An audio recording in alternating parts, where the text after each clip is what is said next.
9:57 on QAM, the Beast Bron, London. The Hammer off today in Tulsa, Oklahoma, filling in or getting ready for the Kentucky Derby, doing a preview show out there, and alongside Tom Curtis and Andy Cohen from Dolphin Digest. And gentlemen, the 3 hours is done. You made it. Your eyes are still open. It took 87 cups of coffee, but we got there, and thanks to both of you. Well, thank you, Brian. And Andy, now it's time to go to work. Yeah, I think I'm going to go ahead and keep my day job. And Brian, I really appreciate everything you do. I certainly have a new profound respect for you. Well, you might be the only one. That's about it. So, gentlemen, thank you very much. Good job, and we appreciate it, and we look forward to all the post-draft coverage. I know, Andy, you'll be over there at Dolphins Camp tomorrow waiting patiently to hear what Nick Saban has to say. Yeah, it should be a very entertaining and enlightening day, as it always is, and certainly a long day. All right, that's it. Neil Rogers comes your way next. He's on until 2 o'clock. Then it's Goldie from 2 until 4 this afternoon. At 4 o'clock, the Mad Dog, Jim Mandich, and Tom Curtis. You know, Mad Dog Tom refused to tell us any of those stories. He said he was sworn to secrecy. He wouldn't tell us anything about the days when he used to room with you at Michigan, so your secrets are all safe with Tom. The Mad Dog will be at Hooters in Pembroke Pines this afternoon from 4 to 7. Speaking of that, tomorrow at Hooters in Pembroke Pines, it's the best NFL Draft Party as QAM presents the real NFL Draft Show featuring the Mad Dog, Jim Mandich. Coverage starts at 10. It's presented by Heineken. The Big O will be there. Joe Z will be there. Kim Bocamper will be there. The Hammer has promised, even when he gets back from Tulsa, to make an appearance at Hooters in Pembroke Pines, and we'll all be out there as we get ready for the Dolphins to make their pick, as the Mad Dog predicted, at 3:23. 7 o'clock tonight, it's Marlins on deck. 7:35, the Marlins and the Rockies open a series with Sergio Mitre going for the Fish tonight. 11:05, Ed Kaplan comes your way here on QAM. Then at Sporting News Radio on the overnight. All of that and more coming your way after the god of the middays here on Sports Radio 560 QAM. That would be Neil Rogers. He's coming your way, and your QAM sports time is 10 o'clock. The views expressed on the previous programs are those of the hosts, guests, and callers, and do not reflect those of the Beasley Broadcast Group, its staff, advertisers, or agencies. Sports Radio 560 WQAM, Fort Lauderdale. Friday, you bastard. You loved him on The Tonight Show, trying to make light of tragic situations. So that's when Kobe Bryant said, hey, why not? The room's already paid for, huh? Now, America's favorite monologue marathon man is trying your patience in a whole new way. Big Chin Records presents Jay Leno Does Hits of the 80s. White House, Secret Service in the street. White House. Hey, do you hear about what the president did today? Do you hear about this? Read about this? Unbelievable. If you like watching Jay walking, then you'll love listening to Jay singing. Come on, Eileen. Oh, I swear. No, true story. It was in the paper this morning. If I hadn't read it with my own eyes, I wouldn't believe it. Relive your favorite decade with a man who hasn't been clever since then. Pick up Jay Leno Does Hits of the 80s today. Relax. Don't do it. I used to be funny, but I blew it. Isn't that right, Kevin? To order Jay Leno Does Hits of the 80s, just call 1-800. Oh, who are we kidding? No one's going to buy this garbage. I kick your ass. Exactly. 10:01 at 560 WQM. This is the, I think when you get to the end of a bad cold or the flu, that's when it like settles in real deep, and then all of a sudden it just vanishes like that. You're on the hump. Well, I shouldn't have said, sorry, Joyce, that was just a rant. You're blowing your nose there. No, I was not blowing my nose. Blowing what? Hey, don't forget tomorrow's the big draft party, okay? I'll read the whole liner a little later on when I have more voice. And then you can pass that along. All right. That was scintillating, that rap up there by the Beast that went on. I want to tell you right now, I'm going to warn you folks, the worst movie in the history of mankind. Do not watch it. It's called Last Days. Loosely based on the final days of Kurt Cobain. Right. A lot of speculation, I'm sure. What do you mean by that? Well, because nobody knows really what. That's what it's about. Michael Pitt is in this movie, but it doesn't really make any difference who is in the movie because you don't see his face because he's got long hair and a heavy growth of beard. And all he does is kind of, I didn't watch the whole thing, needless to say, but it doesn't make any difference because every time you turn back to it, thinking maybe now something's going to happen, it doesn't. Nothing happens. He just keeps staggering around in a heroin-induced stupor. And people keep coming over to visit him, and he keeps running out of the house. And this is Gus Van Sant, whose idea of art or fine film, this is a crazy person is what it is. If this isn't the worst movie in the history of mankind, I didn't see, what was the one with that got all the hype with the kids in the woods that was supposed to be so great and everybody was... the Blair Witch Project. The Blair Witch Project. I didn't see it. But, I've heard you describe how bad it was. Right. Just multiply that times 1,000. All right. And that'll tell you about Last Days with Michael Pitt. It is the Pitts without the pendulum. It is just... All right. It's indescribable. It's so bad. In fact, you almost should see it just because you'll just be in disbelief that anybody could produce a piece of crap like this bad. There's one scene where Michael is stoned off his ass. Well, he's stoned the whole movie. I would imagine. And he's staggering around and passed out in the bedroom. And we flash to the TV screen where there's a Boyz II Men video on. And we get a close up of the video for like about a minute and a half. Wow. Yeah. Like then there's another scene later in this piece of crap. The front of this mansion where he's wandering around. That's basically what it is him wandering around and people trying to find him and chase him. And then he keeps running outside. But there's another scene that just shows the front of the house and the big tree in front of it. And it shows the scene through the window, but from a distance.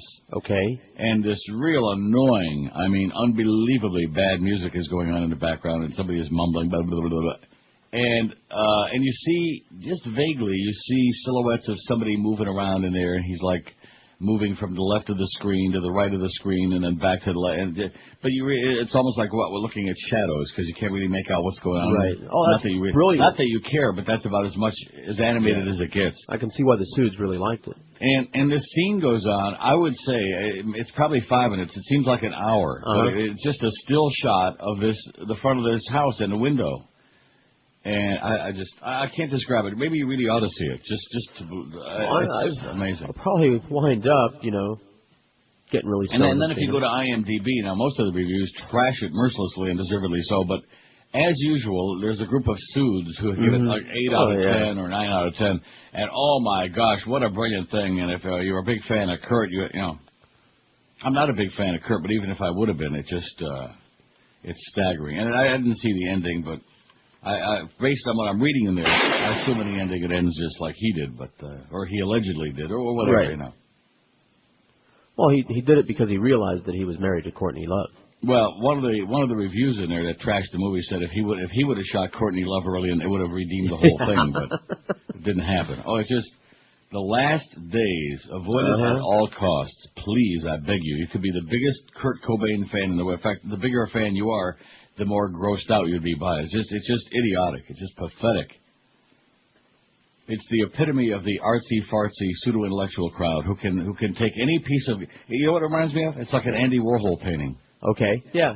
Same thing. Well, the Suds, this is like the movie making what Andy Warhol's so-called art. That's what the Suds like. No plot, no action, nothing. Hard to figure out. Nothing to figure out. Like the soup can. Right. Like Andy Warhol drawing a soup can. That's what this movie is. That was brilliant. Only the soup can, at least somebody opened it. There was some action there, I'm serious. Nothing happens. Absolutely nothing happens. There's no dialogue of any substance, and it's just... And then there's a scene when a couple of friends of his are driving to go see him, which they don't see him because he keeps running away. and we're looking through the windshield of the car, and they're having a conversation. And the windshield is reflecting because the sun is shining. The windshield is reflecting the trees and so you don't really see them. You see the reflection in the windshield. I guess that's also supposed to be. That's brilliant, right? Yeah. God, how come I couldn't come up with that? Here's the poll we did yesterday. Boy, I can't really talk too good today. Might play a lot of bits today. Ooh. Sounds good to me. I should have done that last 2 days. You called in sick. Cheese, so. By the way, Norma, stop writing hostile emails to Clarabelle. He's very offended, and he's going to call Joyce again. Tell Joyce he's picking on me. I want you to demand an apology. Seriously, we are working for such a disaster you can't even begin to imagine. In my wildest dreams, I could never imagine this could have happened to us, to any of us. I mean, they are. It's like Demolition Derby. Do you ever see that? Oh yeah. That's what they're doing at QAM. It's Demolition Derby. So don't forget again this afternoon. No, we took that poll, and the majority of you said, "Oh, we don't want to hear the Squeakmeister. We don't want to hear it." So he's on. It's like wall to wall, Geldy. Now he's on like minimum 15 hours a day. That's the new format. Then we got Mad Dog at Hooters in the Pines, Marlin Game, and then Eddie K. That's the deal. But it's just it's beyond my ability to describe what's going on. They're dismantling the empire, piece by piece. Anyway, South Florida's best play-by-play sportscaster of all time is, we have 1,325 votes. Rick Weaver. I voted for Rick Weaver, and he won, 210. I got my thumb on it or what?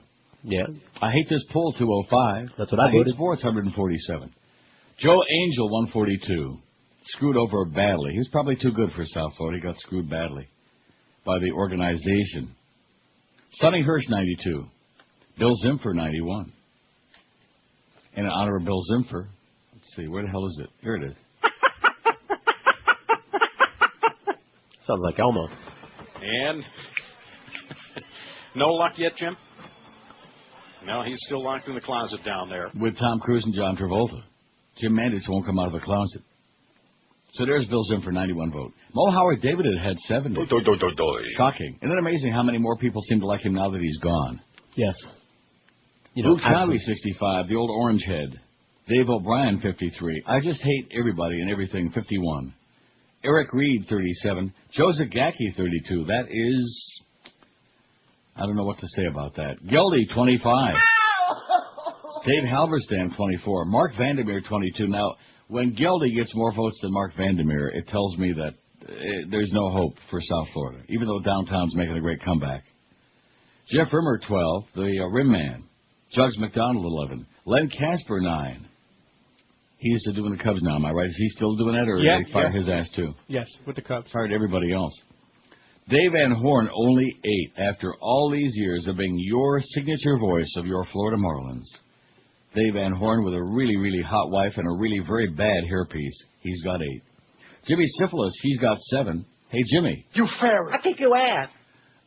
Chris Moore on 5. Dave Strader, 4, your TV voice of the Panthers. Anybody know who that is? No. Former Red Wings? No. Former ESPN? Dave Strader. No. Very annoying. He sounds like Eric Reed.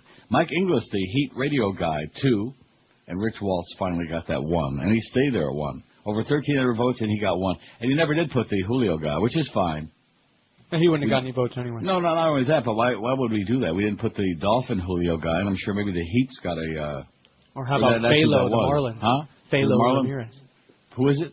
Phalo. Fay Wayne? Yeah, that's it. I see. Well, what do you say? Last days, Gus Van Sant. Man, I'm going to tell you, seriously, I want you to mark it down on your wrist just so you don't have an accident. If it comes on a cable, or if somebody gave it to you, if somebody gave you the DVD and said, "Here, watch this," I would shoot them at that point. I would do a Kurt Cobain and just shoot their ass. Here's today's poll, and of course it was inspired on on Wednesday, that great fax we had from Mitch from South Beach, who's got his thumb on the pulse. He's got his thumb somewhere. Rectum. I'm sure of that. Like the little boy, little Tom Thumb. Wasn't it Tom Thumb who stuck his thumb in his thing? No, stuck his... Little Jack Horner. Oh, is that who it was? Who sat in the corner, right, eating his blueberry pie. What was he eating? His Christmas pie, I believe. It was? Yes. And then he stuck in his thumb. That's what I'm saying. And pulled out a plum. Boy, that must have hurt. What's your take on downtown Miami? 708 votes. Dade County is a foreign country, 311 votes. 311, it's a foreign country. Absolutely. No speaking English aquí. It sucks, don't go there, 162. Now, you put those two together and you've already got almost 70%. It is making a great comeback, 102, just like that fact said, 14.5%. It's making a great comeback. Never been there, 34. It's become a tourist trap, 29. That's what George told me. A lot of little overpriced stores for tourists. With tourists crap, for Chinese tourists. crap in it. Oh, really? Yeah. You're out of touch, Neil, 27. Well, my response to that is, since I put that on the poll anyway, touch this. You're out of touch, Neil, 27. Inspired also by the poll. I hate this poll, 26. Interesting, very low number, you know. Evidently they like it. And it's Paradise, 17, 708. Well, we'll make that 1,000 easy today. Aren't you excited about that? Thrilled. We will.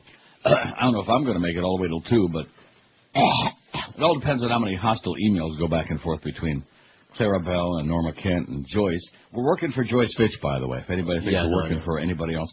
We are all working for Joyce Fitch. Her name isn't in my contract. She doesn't sign the paychecks, but she's calling all the shots. Just keep that in mind. That's what Kurt Cobain told me. She's calling all the shots. And if anybody ought to be shot, she'd have won. Don't forget, tomorrow it's QM's big NFL draft party with the Mad Dog Jim Mandich at Hooters in Pembroke Pines. Join Mad Dog along with Joe Zagacki and the Big O, who is rock solid for all your draft day coverage. Join us at Hooters in Pembroke Pines, QM's NFL draft party this Saturday, tomorrow, mañana, starting at 10 a.m. and going on to 5 p.m., presented by Heineken, which Josh absolutely loves. He's drinking it by the gallon. This is Neil Rogers. This is 560 QAM. At the honey, Junior. May 5th, Cinco de Mayo. A Mexican national holiday. Some stations are giving away trips to Cancun. Some are giving away trips to Mexico City. But we're bringing Mexico to you. That's right. We're giving away Mexican. Real live Mexican. Ay, caramba. We'll be smuggling illegal aliens across the border in the wheel well of the station van. Then we'll give one to you. Imagine your own personal Mexican. They'll wash your car, clean your house, pick your crop, anything you want. Because if they don't, you'll have them deported. Adios, amigo. Be the 10th caller when you hear this sound and win a Mexican. Members of this station and their families are not eligible to own Mexicans. Bathing and delousing of Mexicans is winner's responsibility. Station assumes no liability for infectious diseases carried by Mexicans. Celebrate Cinco de Mayo in your own home. Every day. With your very own Mexican. People listening to win. Okay, we'll get to all those Mexican stories because Monday's the big day. Monday's the big boycott day. Right. I say let's boycott all the Mexicans on Monday. That's what I'm going to do. Sounds like a plan. I'm not even going to talk to any Mexicans on Monday. Me either. I'm not even going to microwave a burrito. Guess who died? Who died? Daniel McKenna. Who? Daniel McKenna, former guitarist for the band Toby Bo. Did you ever hear of Toby Bo? Oh, yeah. You did? Absolutely. Let me see if I got some.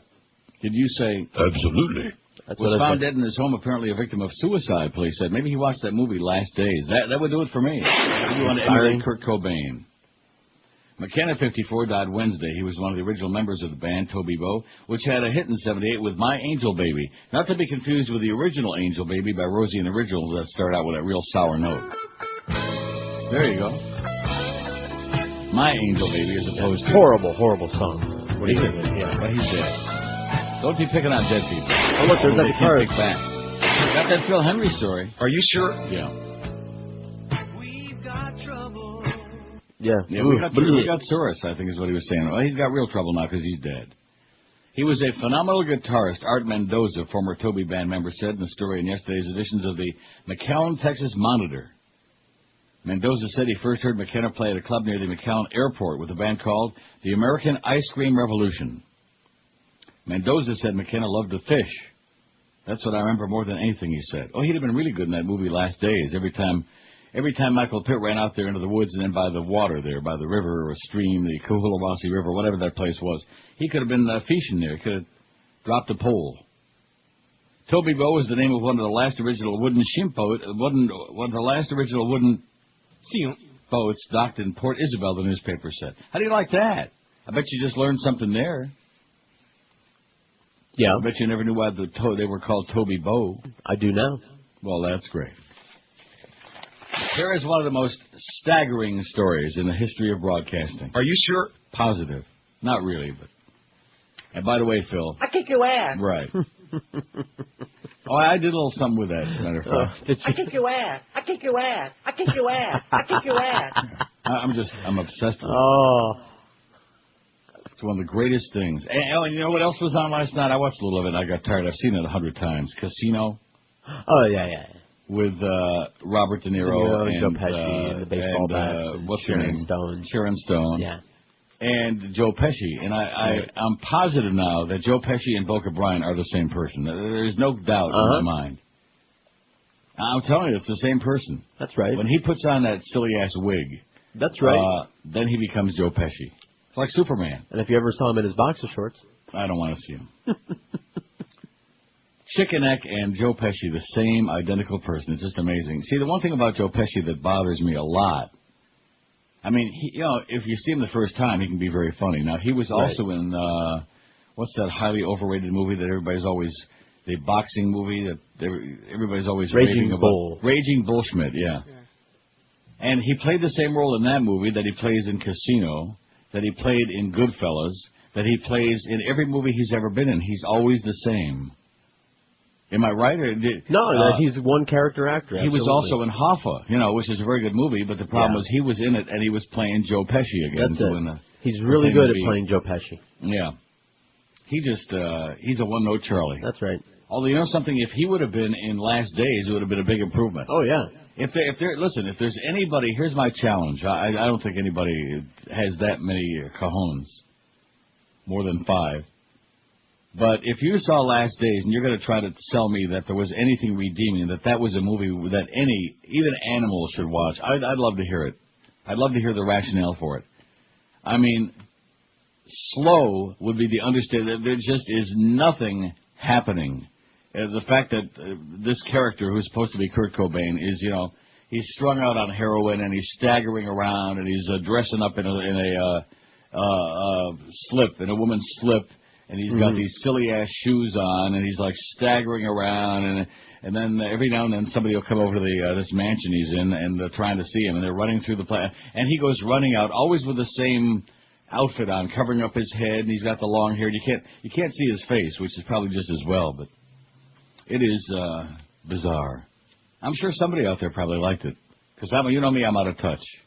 No, I think you're right on. If being in touch means liking that movie, I'm ecstatic to be out of touch. The suit's always. I think I might actually go out and buy it. Now, what I'm going to do? No, don't do it. No, I'm going to have I'll do my Amazon.com or one of those, and I'll send it to you. No. I want you to see it for yourself because you'll say it's on cable right now. I'll watch it. I'll find it. What in God's name is this? What lunatic? I mean, you have to have drop 15 sugar cubes before you watch. Give me the weekend. I'll get good and baked and give it a shot. Baked ain't even good enough. You have to be deep fried. All right, I'll shoot up. Phil Hendrie retires from radio. Are you sure? Okay. Premier Radio Network syndicated host announces that he will retire from his daily national syndicated radio show to pursue his acting career. The final live broadcast of the Phil Hendrie Show will take place on June 23rd. How are we going to continue? I mean, isn't that the point at which we can just... All right. Yep. I just don't know how the hell. Did you... Yeah, I did. I wiped very thoroughly. I've taken my show as far as I can in the present climate of terrestrial radio, said Hendrie about his pending departure. In the present climate of terrestrial radio. I've been doing these characters for 16 years. Margaret and whoever the other ones were. And I believe it's time for me to take them from behind the microphone and present them in front of the camera. Hendrie is currently featured on NBC TV sitcom Teachers as cynical history teacher Dick Green.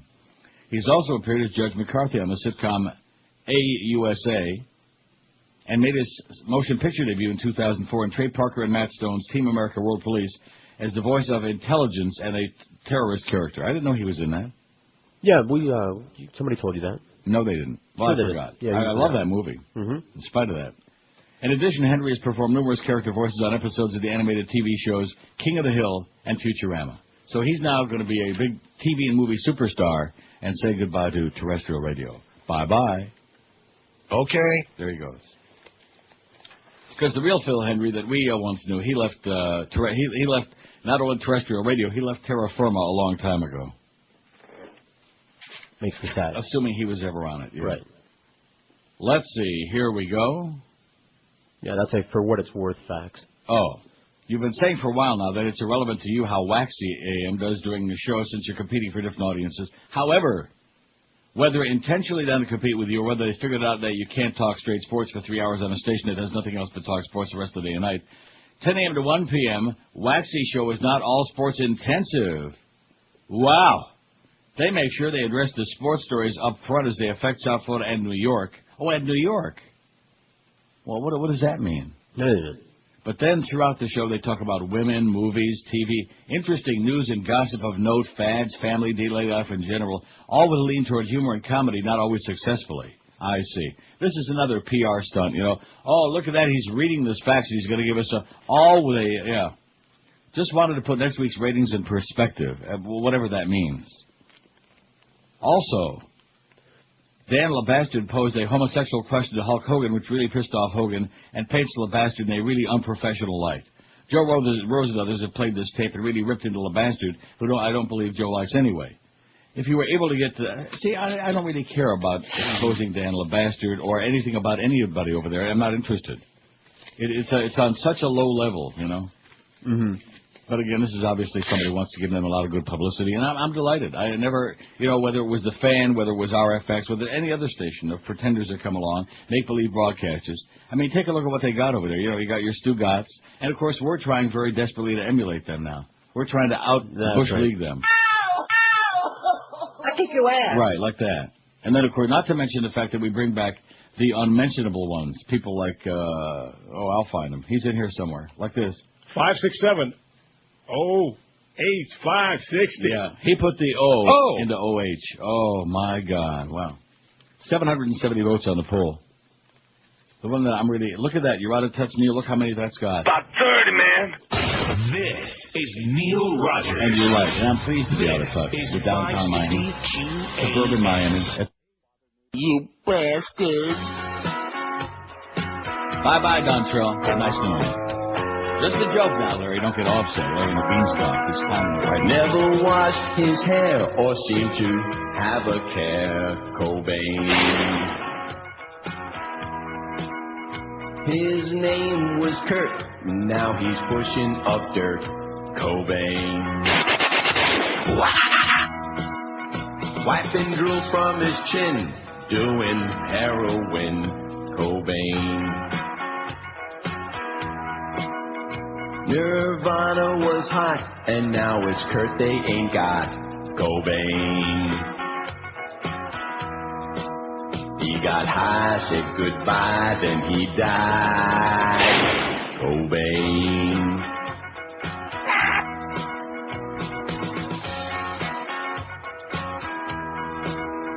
Made $1 million an hour, never took a shower, Cobain. He's a #1 hit in heaven's big mosh pit, Cobain. I'm dying over here. He'll meet Elvis the King and say grunge was my thing, Cobain. So if you're filled with doubt, don't take Kurt's way out, Cobain. He got high, said goodbye, then he died. Cobain. And he's still dead. 27 before 11. I think Courtney done it. Not Courtney Cox. Alan Courtney did it. Oh, okay. WQAM, hello. Kurt Cobain line, hello. Hey, Neely. Yeah. What's the dealie? What do you got? Hey, I saw Last Days, and I'm one of the few that liked it. Based on what? Send it to George. Based on what?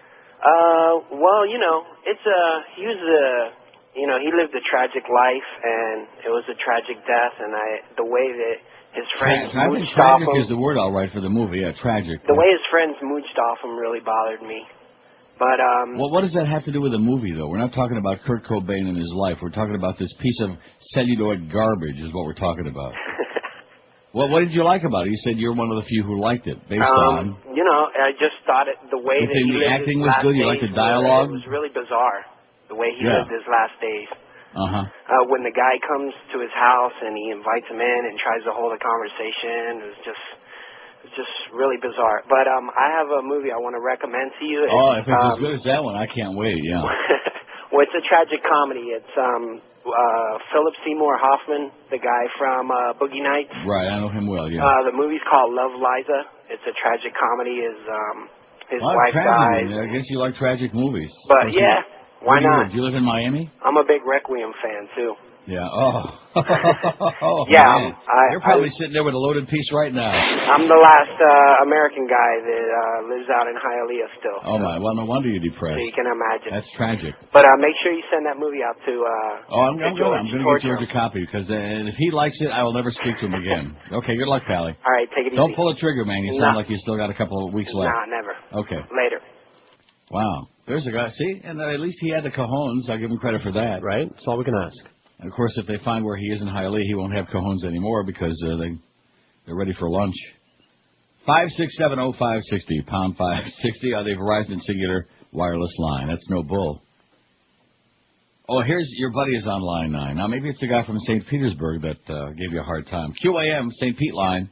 Hey, Neil, hope you feel better. I did Yep. see the movie, and the only good part is that he did die because it was really, really rough. Yeah, if he would have just pulled the trigger in the beginning. Yeah, it 2 would have hours saved of nothing. It would have saved us a lot of time. I would have rather watched Wizard of Oz again. But anyway, Yeah. hope you feel better.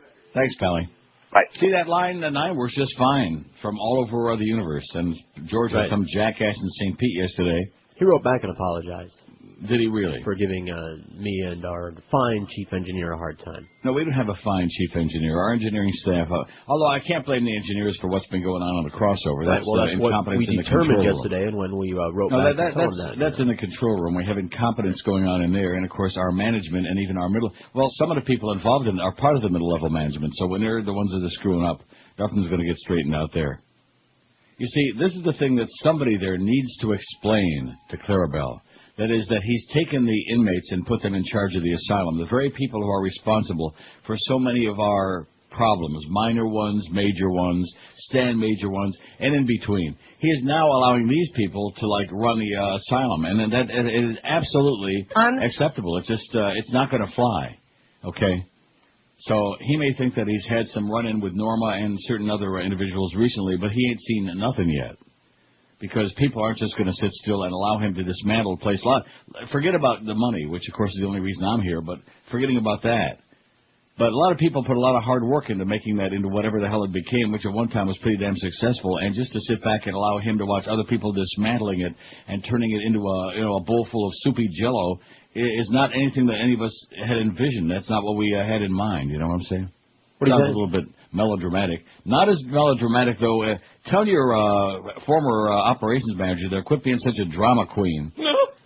Oh, my God. Comes in this morning about some sales issue, and, and so my voice is squeaky. I've been fighting off the flu or a cold, whatever this is, for several days. Not the end of the world. I'm not dying over here yet, unfortunately. And he's hyperventilating. Are you going to be all right? No, I'm on death's door. In fact, I'm going back to bed. How's that, Duff? Just relax. You fairy. God. I kick your ass. Right. Just cut it out. Just being such a drama queen. Oh, I'm looking at this fax. That's to make you feel better.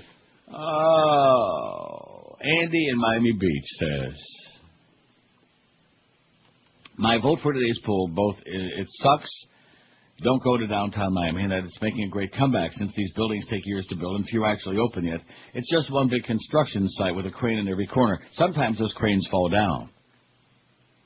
I just wonder what will happen to all these 70-story high glass buildings lined up next to each other when a Cat 5 rolls through. Phil Henry, they were speculating on IOD this morning that this retirement business is just another bid of his. Would that be something or what? That would be something or nothing. That would be the epitome of contrived crap. That would be almost as good as The Last Days. Not quite, though. Also, there's a very, very funny picture of two topless women on Miami Herald website. Scroll down to photos of the day. Click. Okay, Andy, whatever you say. I'm not really interested in naked picture of women, but I'm sure George and Josh will be right on it. I wonder when Josh is going to attack Zach. That was very poorly executed yesterday, by the way. The group of losers who decided that was going to be their crank effort du jour. Very poorly executed because the first guy evidently has a bad hearing problem and said something about Kathy. See, if we don't know what they're talking about, it doesn't really have any effect. No, that's okay. Kathy, who evidently he was supposed to say Zach. So maybe he's got Rush Limbaugh syndrome. I mean, my ears are plugged up bad from the cold, but even I could hear what he was saying. So get with it. If you're going to do a crank job, at least do it right. I can't wait to hear the scintillating... you know what that reminds me of, that first fax you sent me about across the street? Mm-hmm. You remember when they started with the fan, with that 1980 on the radio dial? Right. Like never even showed up in the ratings. They had fractions. Kind of like the one across the street now. And I remember it was somebody in our sales department back then. I remember who may have been Gary Sarner. I don't think you wanted to tell me who it was because it was too obnoxious. And, that's a show for guys. That's a guy show. They're talking about women and strip clubs and guy talk on there. It's not some fag, like we got. I don't remember who. It could have been any one of them. Yeah, it could have been anyone. Or who was the former sales manager that they had, practically had a fist fight in the hall that time? What was it? Lee Cutler. Oh, yeah. What a memory, huh? Very nice. God, was he a jackass or what? And who did he have that brawl with? It was nearly fisticuffs in the, I forgot. That was good. I wish the hell we had the audio from that. 816 votes on the poll. We'll have that 1,000 so easy it's not even worth talking about. Like rolling right off a log. Or like dropping a log. Speaking of dropping a log, be sure and watch Last Days, Gus Van Sant. It's a classic. It's a killer. Killed 2 hours. I mean, seriously, if you thought The Man Who Wasn't There was slow, that was like a Mexican jumping bean in heat compared to this thing. Last Days. It's not that it starts somewhere and eventually very slowly goes somewhere. It just doesn't go anywhere. But although I think when I send it to you and you watch it, I know exactly where it's going to go. This is Neil Rogers. This is 560 QAM. Rogers. MTV presents 9 Inch Nails Unplugged. I wanna you like an animal! Damn it, this thing's not on! How come this isn't working? Oh, shit, Trent, you knocked over my bongo. 9 Inch Nails Unplugged. Only on MTV. Okay, I'm in the middle of ordering you the CD. The DVD, I'm sorry. All right. I'll finish it during the next break. You're going to have a virgin copy on DVD, no less. Spectacular. Of course, once you sit down to watch it, you're not going to be able to keep changing the keep channel taking like I enough did. drugs until it's good. There you go. Until you just barely see the screen, just barely, sense that you're alive. 5670560 pound 560 in the Verizon Singular Wireless line. We got Geldy again today. 2 o'clock. Oh my goodness! Wow. WQAM. Hello. Illegal in Canada. He went there yesterday because he won't be calling on Thursdays. You notice he wasn't on yesterday? Wonder what happened. He gets his treatment on Thursday. I see. Thought he got hung up. WQAM, hello. Hello, Neil. Yes, sir. Yeah. I hope you feel better. Joe Pesci was Danny Hoffa. That was Danny DeVito. Oh, Danny DeVito, that's correct. Right, yeah, I stand corrected. But they're about the same height. Nah, I think he's shorter, though. He's shorter than Joe Pesci? Oh, yeah. He's he comes up to Joe Pesci's armpit, I would say, yeah. No, Danny DeVito's all right. I like him. He's okay. But Joe Pesci, he was good in Goodfellas, though. Come on. He was good in what? In Goodfellas. Well, he always plays the same role. I'm not saying he wasn't good, but he's just always the same. If you only saw him in that one movie, you'd say, boy, he's pretty good. But then when you see him in Casino and he's playing the same damn role again, and then you see him in some other flick and he's still playing the same role, do something a little bit different. But he's a one-trick pony, is what he is. Have you ever seen a movie that he made with Rodney Dangerfield? No. No? Back in the 80s? No, I've never seen it? No. Oh, okay. Well, that's all I got, and take care, okay? Okay, see. I'll take whatever I can get. 5670560. I guess he was offended by the fact I said Joe Pesci's always the same. I didn't, he is. He is on my nerves, to be honest with you, because he's always Joe Pesci playing Joe Pesci. I don't know. If you're going to be an actor, do something a little bit out of character. Like acting, you mean? Yeah, exactly. Instead of just going out there and being old Chicken Neck. We know Chicken Neck, and we like him a lot, but he is what he is, Goofball. WQAM, hello. Dale. Yes, sir. Who did you say Gus Van Sant did that movie you're talking about? Who what? The movie you're talking about, who was the director? Gus Van Sant. Yeah, that's what I thought. There's this other movie called Elephant. Yeah, that's right. Boring. I didn't see that one, but I also read some of the reviews of it, said it was slower than molasses. You don't want to. No, yeah, the way this strictly for suits, man. Like I said, strictly for suits. It's like people listen to jazz and people who watch who look at Andy Warhol art. Oh, you're just too much of a slob to understand that, Neil. That's the problem. You're out of touch and you're just not hip and cool and yada yada. Fill in the blanks. Just didn't spend all your time in those coffee houses in the village. With Arnie Ginsberg and all those pseudo-intellectuals. The one thing that always really impressed, it's like the people that join Mensa, you know. They sit around and congratulate each other on how much smarter they are than everybody else. Not that they're condescending, you would understand. They would never do that. But there's so much, several cuts above all the rest of us. Oh, look at that. Clinton against McCain. Oh, look at him. He looks like he had the old bicycle bump in the neck again. Are you going to make me turn it on, Darren? No, she's not on right now. All right. Showed. Let's see. Hillary, favorable opinion, 76% Democrats, 45% independents, only 20% Republicans. They don't like that bitch. Well, who cares about them anyway? And John McCain, Democrats 43, independents 49, Republicans 48. So I guess they're trying to make the case. I hope they do run him because, boy, he's got a lot of baggage. Yeah. And especially when he latched onto George Bush's star here these last couple of weeks, all of a sudden he pulled that Phil Hendry, you know. He's the turncoat routine. Very sad. 836 votes on the poll. Let's see how downtown Miami looks from your perspective, from where you sit. Dade County is a foreign country, 367. We're going to boycott it. Not. It sucks. Don't go there, 196. I'm boycotting downtown Miami. I'm never going there.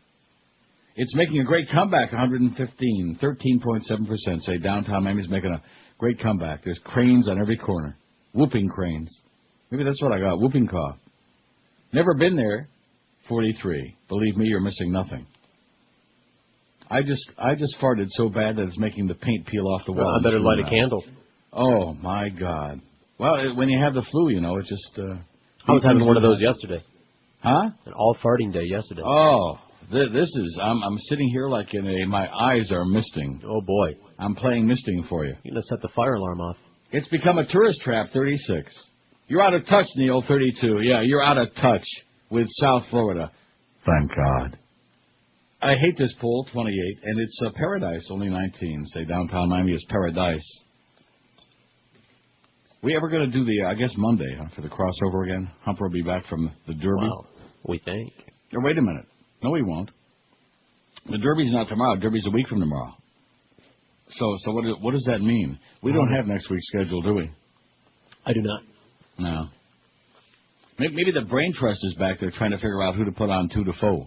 Because, you know them, they'll probably make the change before the book comes out. Wouldn't be the first time.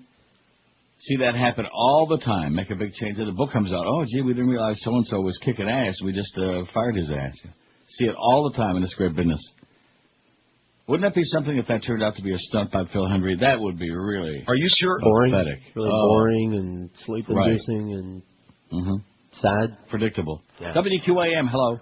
Yes, Neil, you're feeling a little naked without Hank today, aren't you? No. Reverend Jennings. No, is that who it is? Well, how come we didn't pot him down yet?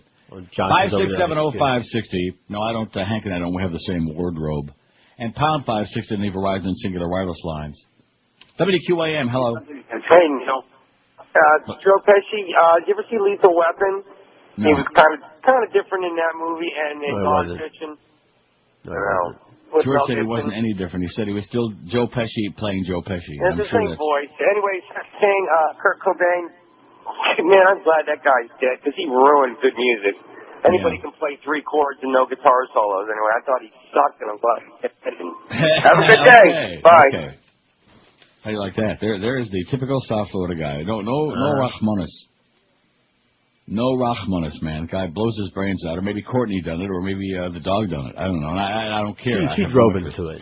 He just have no interest in him, in that group, in any of that swill. None. And they make movies about it, and there are people who actually see. It goes to show you. They say every dog has his day, or something crap like that. Whatever That's what they say. And it's just the way it is, you know. No matter how bad it is, there'll be the people out there who will try to make, chicken liver out of chicken droppings. Pigeon liver out of pigeon droppings. 5670560, pound 560 in the Verizon singular wireless line. We're discussing the life and times of Kurt Cobain. WQAM, hello. Good morning. 2 things. You forgot about my cousin Vinny. Yeah. Good that movie. Was another one, Funny. exactly the same, right? And how the heck do I get out of South Florida on a one-way ticket? We'll send you a compass and a road map, Pally. Right. Just keep the beach to your right as you walk north. Don't be so negative. It sounds to me like you're out of touch with all the good things that are happening in South Florida. You better develop a more positive altitude, mister. Like about 37,000 feet in the air. And fly your ass out of there. Look at that phone, man. Is that the way it's going to be all day? I'm on death's door here today. I don't really feel all that bad. My head's plugged up. I'm starting to be able to speak a little bit better. You are clearing up a little bit. No, you know the reason for that? What's that? Because early I was drinking club soda. Oh. Because I had it. Yeah. And it just doesn't cut it, you know. No, it doesn't. I mean, I don't know how to describe it, but when I you know got exactly what you're talking about. when you got the mung in your throat, you need something that really cuts through. So my caffeine-free Diet Pepsi works really well for me. So now I'm into that. You notice how the dramatic difference? It'll clean your chrome too. It's a machaya, man. If this phone is going to be like this all day, I'm going to Bits and Music. I really am, because this is about as distressing to me as anything I have ever seen in my life. Even yesterday was an improvement. Yesterday was like Chronic Thursday. In fact, maybe that's what, you know what I need maybe to recover from this flu? A little chronic tonic. Don't you think? Can't hurt. Maybe some ponic. A little chronic tonic, and sounds were symphonic. We had a lot of that one yesterday. We had your buddy Kenny, who had his David Cassidy blow-up doll propped up against the radio. WQAM, hello. George? Yep. Hey, George, what's up? It's Willie. Hey, I want to talk to Neil about the new movie that came out today, the 9/11 movie. Yeah. I got something to say about that. But what do you got to say? That's just, I just want to talk to Neil about it, because it's like opening an old wound, man. I don't think that movie should have been made. I agree. They have no idea what really happened anyway. It's just a piece of fiction, and they're trying to pass it off. Hey, but I think the guy that should have made the movie, he should have donated all the money to the 9/11, something to 9/11. What do you think? Didn't he do it? No, he's not going to do it. No. Of course not. Sticking it in his pocket? That's Of right. course. That would be like making a movie about Jesus and putting the profits in your pocket. Yeah, That would be well, obnoxious. Exactly. Okay. All right. Mel Gibson's in it. I don't want to see it anyway. You Too bad gonna Mel Gibson wasn't on that put plane. it through to Neil? I'll pass the message on to Neil. Will you just calm down? They all do that. They're all like, he was a good guy. He is a very good guy. He's okay, and he actually, I agree with what he said, although I haven't seen it. Maybe it's a fine movie, but of course it's a I'm not piece of gonna fiction. see it. I have no I don't like when they desire. take fiction and they try to pass it off as historical fact. How I could don't they ever do that? like it. A lot, every Just day. Just like Last Days with Michael Pitt. A lot of Isn't it interesting that the only hook that got me on that was because I saw that movie The Dreamers, where he did look pretty good in that because a lot of makeup. And you had seen it, and I'm flipping through the movie channels, and I see Last Days, 2005, Michael Pitt, and I thought, well, I just curious to see what he looks like in this one. You know what I'm saying? In other words, does he look as bad as those pictures on the internet, or does he look, human? And you really never know because you never see his face. Right. Because he's just stoned off his ass, and the long hair is always covering up his face, and even if you did see his face, he's got this 80-day growth of beard, he's like... and then when he goes outside, when he keeps running away from these people who keep coming to visit him, he's got this it's like in the middle of spring, I guess, or fall. I don't know what time of the year, but it's not cold, and he keeps wearing this parka with the hood up over his head, I don't know. I think it has something to do with Courtney Love. This is Neil Rogers. You probably want to hide too. This is 560 QAM. This is the Neil Rogers Show. This is your brain. I kick your ass. Any questions? Yo, man. Yo. Open up, man. Yo, what you want, man? You know this hamburger? Yeah. It looks funny. Oh, it smells funny, too. You want to try it? I'm not going to try it. You try it. Let's give it to Mikey. He'll eat anything. All right. Think I'll pass on eating this sandwich that I bought at the store. Yeah, they had it on sale, this sandwich made with meat, pure import. Yes, once I used to eat red meat just like a barbarian. But since I heard about mad cow, I'm turning vegetarian. You know, I think, man, that I'm with you. I'm not to eat the meat from the cow to go moo. I say no to the beef buffet and say hello instead to a fish fillet. And it leaves me with the question, What's in the meat? It demands more inspection. What's in the meat? To know you're eating some infection. What's in the meat? Can give you such indigestion. It's 11:03 at 560 WQAM. Speaking of indigestion, we got Geldy at 2 this afternoon. Maybe that's what I have. Maybe I got Geldyitis. That could be it. My allergies acting up again big time. I think he's fabulous, man. I just can't wait to hear that voice again. 5670560, pound 560 on the Verizon Singular wireless line. I want to hear about all the good things that are happening in downtown Miami. Because I'm out of touch. How many people say that? 4% say I'm out of touch. And you guys are out of touch too, because you're right there and you won't go downtown. Yeah. You know what Petula Clark said? I went down there last year. Downtown. Yeah, you said, where'd you go, to Bayside or somewhere? I went to the arena there to see a concert. No, well, the arena doesn't count. That's like saying, when's the last time you were in Sunrise? Oh, I was at the Sawgrass. I was at the Mac Arena. I mean, that doesn't count. What the hell else are you going to do in downtown Miami? You can go to Bayside. That's what I'm trying to find out. That's what inquiring minds want to know. And since obviously we got, let's see, it's making a great comeback. 119 people said that. You know, put your mouth where your ass is, man. Let's go. Let's hear it. I don't know what the hell there is to do there. Maybe they'll give you something so exciting and enticing. Maybe Zach is waiting for you there. I don't know. It's a good place for him. WQAM, hello. Hey. Yes, sir. Hey, may I speak to Neil? Speaking. Hey, Crash. Cool. What is it? Crash. Terrible. Terrible movie. Excellent movie. One of the best I've seen in years. I think you should reconsider. Oh, in other words, I should reconsider and agree with your opinion? In other words, I should reconsider? I'll tell you what, I'll watch it again and see if I can come to your conclusion, make you happy. How's that, schmuck? I think you should reconsider. That is one of the great, seriously, mark it down. That's one of the great calls I've ever had in my life. In other words, if you didn't like it, you're entitled. I mean, you have crappy taste, but he probably liked Brokeback Mountain better. To which I would say, you fairy. That's all. Brokeback Mountain sucks.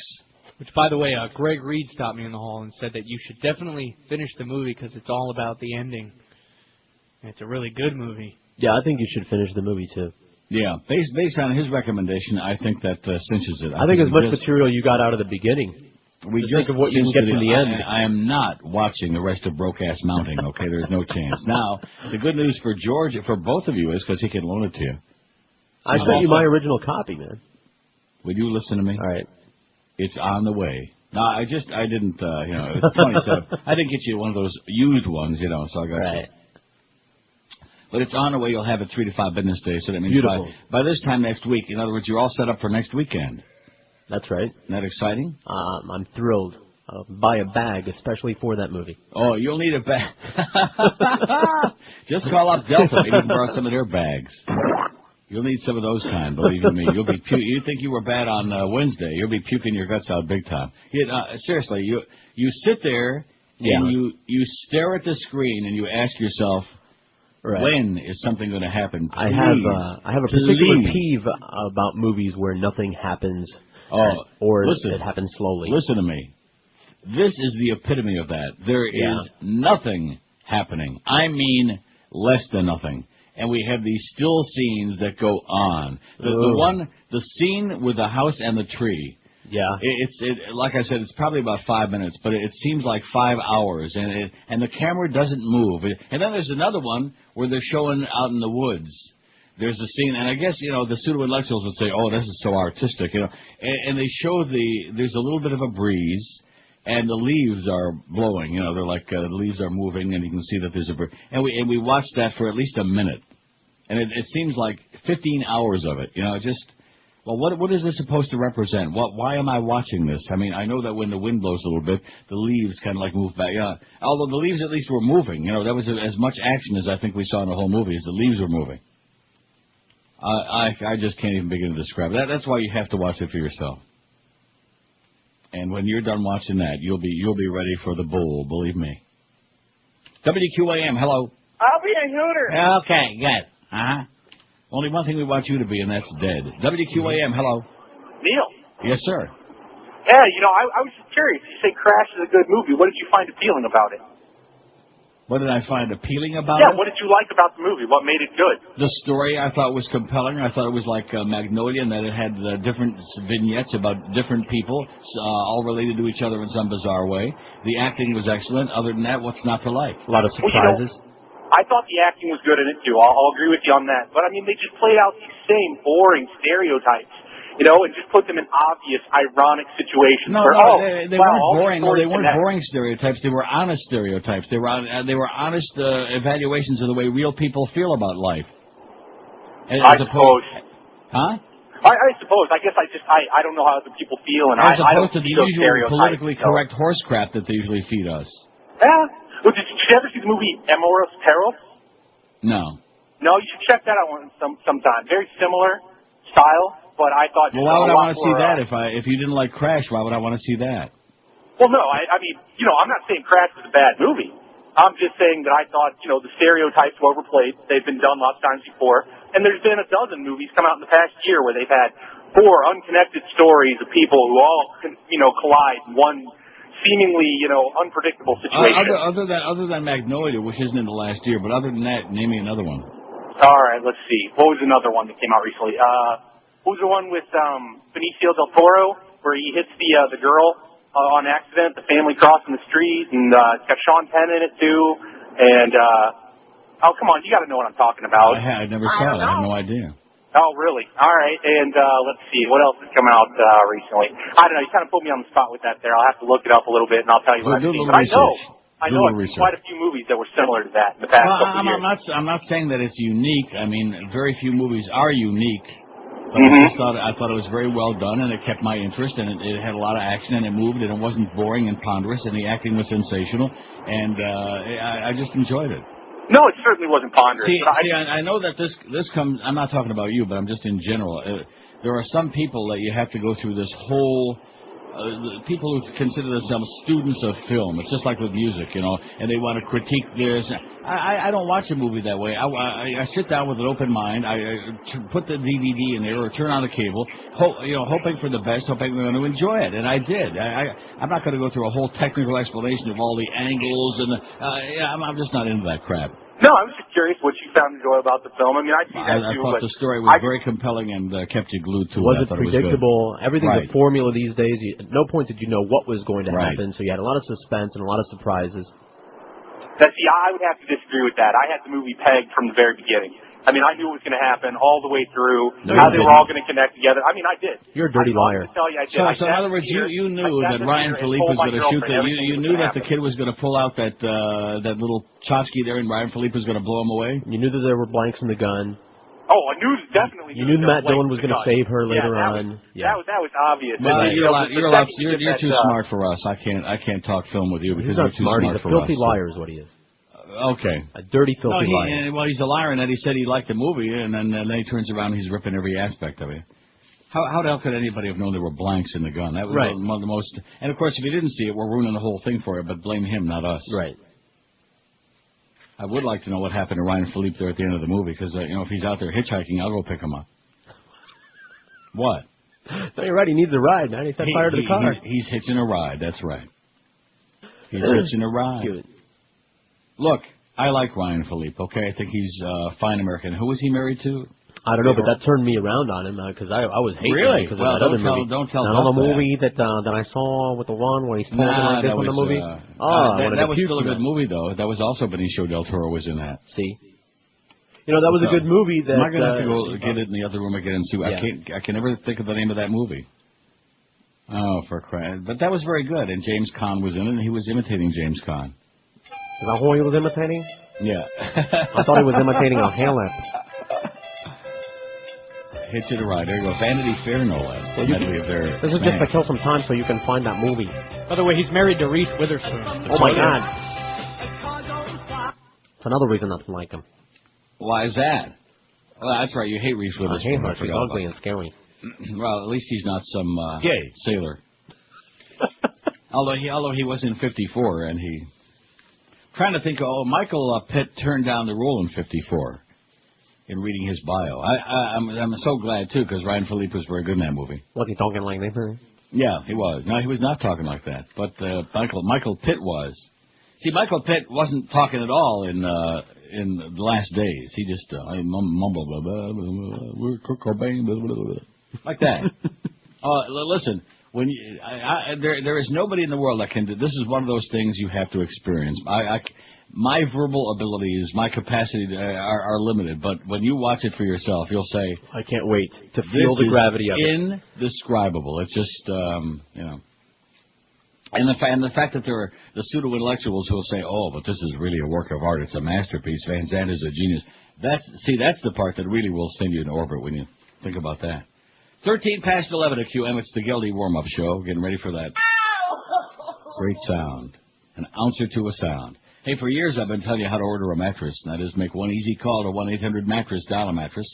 Whatever you want. They deliver in any 2-hour window that's convenient for you, like 1 to 3, 2 to 4, etc.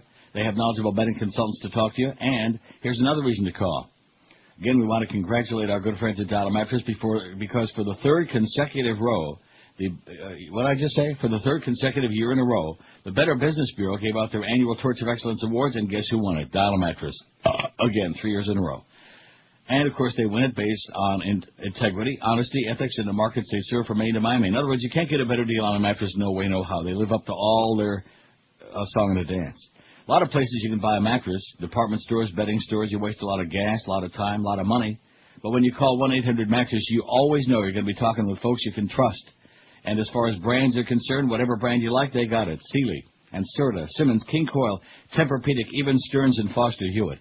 Online, check out mattress.com for all the styles and sizes, and then do the smart thing. Pick up that instrument and call 1-800-MATTRESS like I've been doing for years. 1-800-MATTRES. Leave off the last S because it stands for pseudo-intellectual. This is Neil Rogers. This is 560 QAM.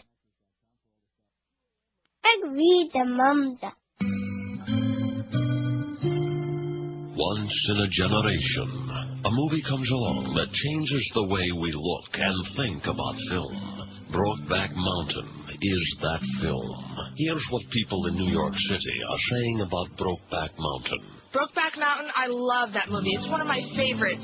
Literally, I cried the entire time. And Heath Ledger's performance, it was amazing. I love that movie. Here's what people in Arkansas are saying about Brokeback Mountain. I mean, you see that flick? I mean, I don't know. I saw two guys and then the two guys.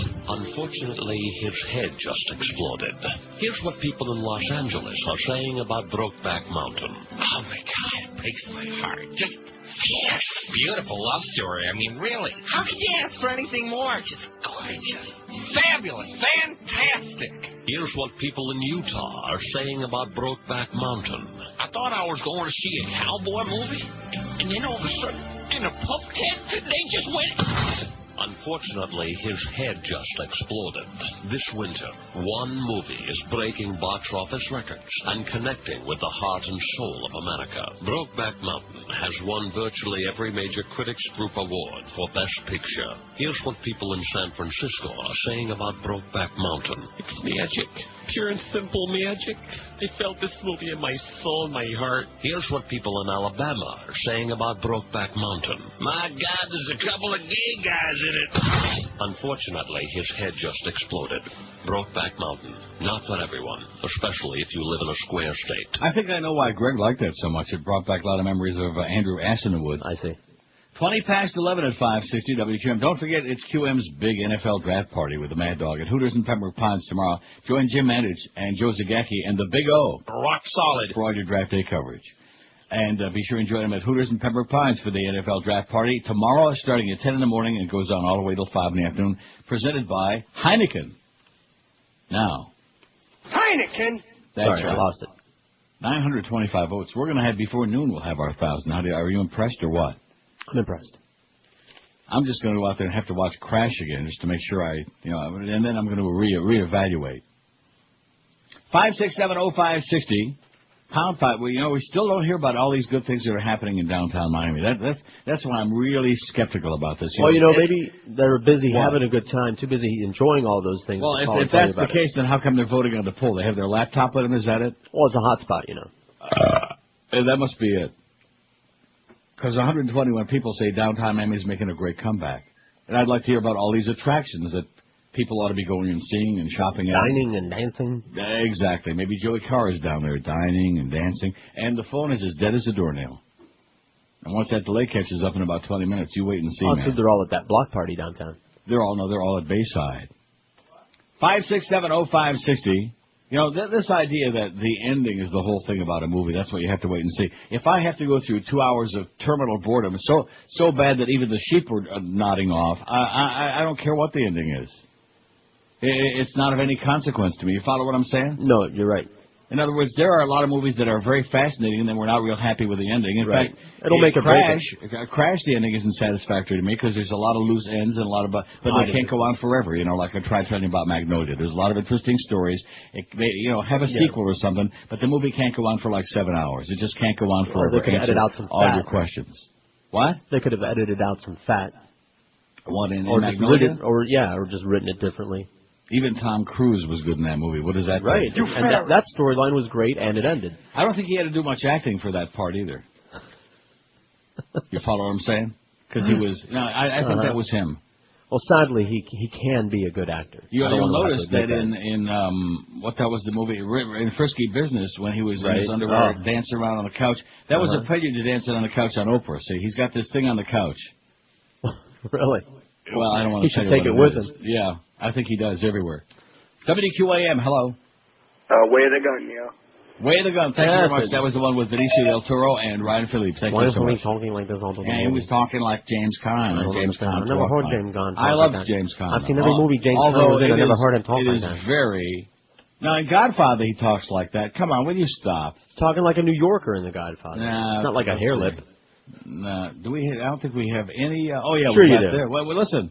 Yeah. You're taking this very personal. See? Very personal. Yeah? Yeah, you're taking this very personal. No, morning will talking like that. I'll get some audio from it. That's the way I have it at home. I'll dub in some audio from it. Anyway, it's a good movie, The Way of the Gun. I think he's got a potato in his nose. It's a good movie. It was all right, yes. And the scene where they're doing the, what is it, the sperm donation or whatever the hell they're doing? Or was it blood? No, it was sperm. Yeah, in the sperm Can we bank. say that? I just said it, okay? All right. In the Pollywog Bank. Tadpoles. Yeah, the Tadpole Bank. That scene. I have a tadpole. Where he says to the guy, just say faggot. Come on, just say the word faggot. That scene is just, it's the best. It really is good. WQAM, hello. Hi, Jeff. WQAM, hello. Hey, Neil. Yes, sir. Hey, you and George both suck. Yeah, okay, well, listen, line up. 5670560, line up for the shootout to the not-so-okay corral. And pound 560 in the Verizon singular wireless line. Boy, I'm just wounded to the quick, you know. You're right, though, about that soda. It just cuts through. We're both right. That's right. Cuts right through it. Cuts through the crap. You know, the other stuff generates phlegm as opposed to, Diet Pepsi. Club soda? Phlegm-free. Why yeah. is that? I don't know. I mean, club soda doesn't have any caffeine, doesn't have any calories, and you'd think it would be like, but you'd think, because I had some the other day when I was having my doesn't issues. Get the job done. I was doesn't having work some for club me. soda for the nausea, it phlegmed me up. Really? Yep. How about like Diet 7-Up is supposed to be good? You know, they Diet Ginger Ale. Right. Why is that? Why do they always like say Ginger when you have is a cold? soothing. Is it really? Yes, it is. Really, I never had no dog named Ginger. Didn't you? I had a dog named Mitzi once upon a time when I was a little kid. My aunt and uncle gave us this dog that was dying. Nice job. Called Mitzi, and it kept sliding around on the. And I think my mother, being a sadist even at that point, years and years ago, she used to wax the kitchen floor just to see the dog slide around a lot. What a bitch. WQAM, hello. Hello? Yes, sir. Is this Neil? Yes, speaking. How are you, Neil? I'm hanging in there. How are you? Good. I love your show. Okay. And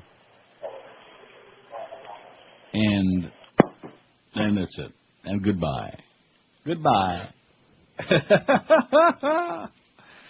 You know, this business about downtown Miami is making a big comeback. You people are so full of crap, man. It's staggering. There isn't one thing that they can tell us, not one, not solamente uno, that they can tell us about what's happening down there. So, I mean, I hope you saved that fact. I should have framed it. That was one of my all-time favorites. I did not. I think it's the basket becoming, what did it say? The most cosmopolitan city in the world. Really? Here's a fax that says, speaking of faxes, Uncle Neil, these people calling in saying that Crash was not a good movie are way off. I rented Crash on your recommendation. I thought it was great and was glad that it won the Oscar instead of Brokeback Mountain. caller that said he knew what was going to happen is full of crap. Yada yada. Yeah, he didn't. Yeah. He just making. He knew there were chinks in the van. Yeah. Right. You're just full of it, man. You're just talking a lot of trash. That's all. Because the bottom line is you didn't like the movie, or you're just trying to be a ball buster. That's all. We liked the movie, so therefore it sucked. And you know something? See, I don't really care whether anybody else likes it. That's the thing. It's like music or movies or anything. Sure. I got my taste, and as long as I can taste it, that's all I care about. 9:39. Oh, there's that John Bolton, man. I'm bolting from the room when I see him. Good God. He says Iran is in defiance of the UN Security Council. Let's bomb them right now, man, before that November election. Let's bomb them now into oblivion. Let's just start WW3. In fact, we already got one W. Hey, let's find out if you've been eating at John the Baker yet. If not, I can't imagine what you're waiting for, because it is by far the best Italian food in South Florida. John the Baker is so good. They got 2 locations for you, by the way. The brand new one in the Sterling Town Center on Sterling Road, just west of Pine Island and Cooper City, and the classic John the Baker in Pembroke Pines, just west of Flamingo Road in the Home Depot Center on Pines Boulevard. And like I've been telling you for a long time, and John and Josh and George and Ed and Sam, they all know what I'm talking about, because how many times they brought in food? Several. Yeah. Oh, it's the melting pot's coming in with the food. Anyway, the food at John the Baker is sensational. They give you big portions, all your favorite homemade Italian delights, cooked to order, nothing mushy and overcooked. Plus, with John the Baker's low prices, you can take the whole family for lunch or dinner and stay well within your budget. When you call or go into John the Baker, be sure to ask for the Neil Deal, a large 16-inch pizza, half a dozen garlic rolls, and 2 fountain cokes for only $14.75. Take out or dine in. Call in Pembroke Pines for delivery, or for takeout, rather. 954, let me say it again, for takeout in Pembroke Pines, call 954-431-4315, or in Cooper City, 954-252-0091. If you talk real nice, stuff will go by, pick up your order, and bring it right to your house. Pizza, pasta, veal, chicken parmesan, sausage, and peppers, all your favorite subs, too. John the Baker, the best in South Florida. This is Neil Rogers. This is 560 QAM. Can't believe that I just did that. And I don't want to look down, I'm afraid what I'll see, girl. Pretty soon I'll be screaming. Yeah, I didn't look what I was doing. Bathroom's like a crime scene. Can someone call an ambulance? I got the Franks and veins. I got it caught in my zipper. I'm down and I'm moaning, I'm crying. My manhood is dying. Got it caught in my zipper. I'm switching from zippers to buttons, or else I'll go round wearing nothing. Got it caught in my zipper. Please help me, somebody. It's mangled and bloody. Got it caught in my zipper. I did something stupid and scary, like that guy or something about Mary. Got it caught in my zipper. I'm down and I'm moaning, I'm crying. Okay, I just popped a Levaquin. I think I'm going to be feeling much better. I should start taking these a couple of days ago. So what, a Lude? A Levaquin. Yeah? Levofloxacin tablet. Kind of a buzz you get from that. Anyway, these expire in May anyway, so I might as well use them now. Probably be better after they're expired. No. See, that's always a good reason to start taking a bunch of medication. Sure, take a handful. Before they expire, or before I do. Now, that'll help. 960 votes. Boy, they're coming in chunks now. Can you smell them? Smell something. 960 on the poll. What's your take on downtown Miami? Dade County is a foreign country, 413. Got a lot of stories about the whole Mexican deal. And wait till you hear this. There will be 2 to 3 million people hitting the streets in L.A. alone on Monday. All these big protests, nationwide boycott marches on May 1 Monday. We're going to close down L.A., Chicago, New York, Tucson, Phoenix, and Fresno, said the union official who helped organize earlier rallies, credited with rattling Congress as it debates the immigration issue. And you know what this guy's name is? I don't know, Julio? George Rodriguez. Really? He's the union guy, George Rodriguez. Right. Anyway, we'll get to that. How come they're not shutting down Miami? Oh. Are you going to start stirring the pot? Because downtown Miami's making a big comeback. I understand, but no beaners down there. Dade County is a foreign country, 413. It sucks. Don't go there, 235. Don't go there. It's making a great comeback, 127, but not one of those 127 will tell us how or why or when or where. Never been there, 47. Wow. It's become a tourist trap, 42. Tourist traps on a lot of overpriced crap. Kind of like Niagara Falls. See, Niagara Falls, it really amazes me how stupid so many people are. Well, because most Americans are parochial anyway. But like even the humper, who I think is, generally knows a little bit, not much. But remember I was trying to explain to him about Fallsview Casino, and he kept thinking Niagara Falls, New York, for some bizarre reason, which there is an Indian casino in Niagara Falls, New York. But why does anybody want to go to Niagara Falls, New York?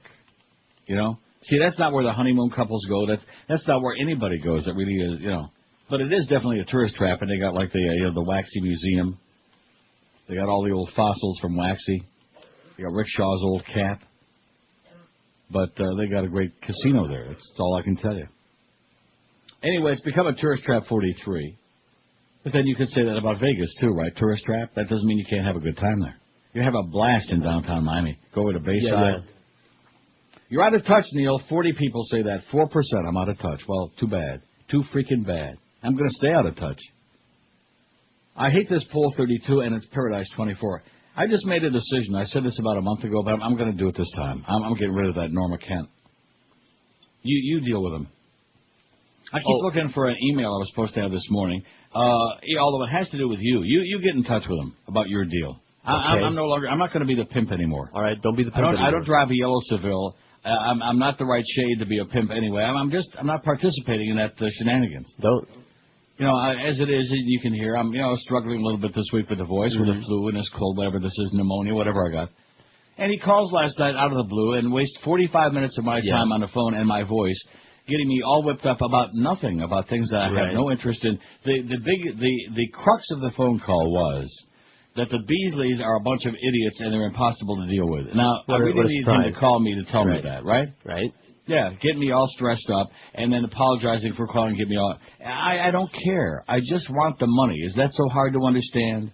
I just want the money. I'm doing the best I can here every day, even on days when I'm like sick as a dog. I'm not really, or my throat's a little iffy. I still show up. Sick as a little dog. I still make the trek all the way into work.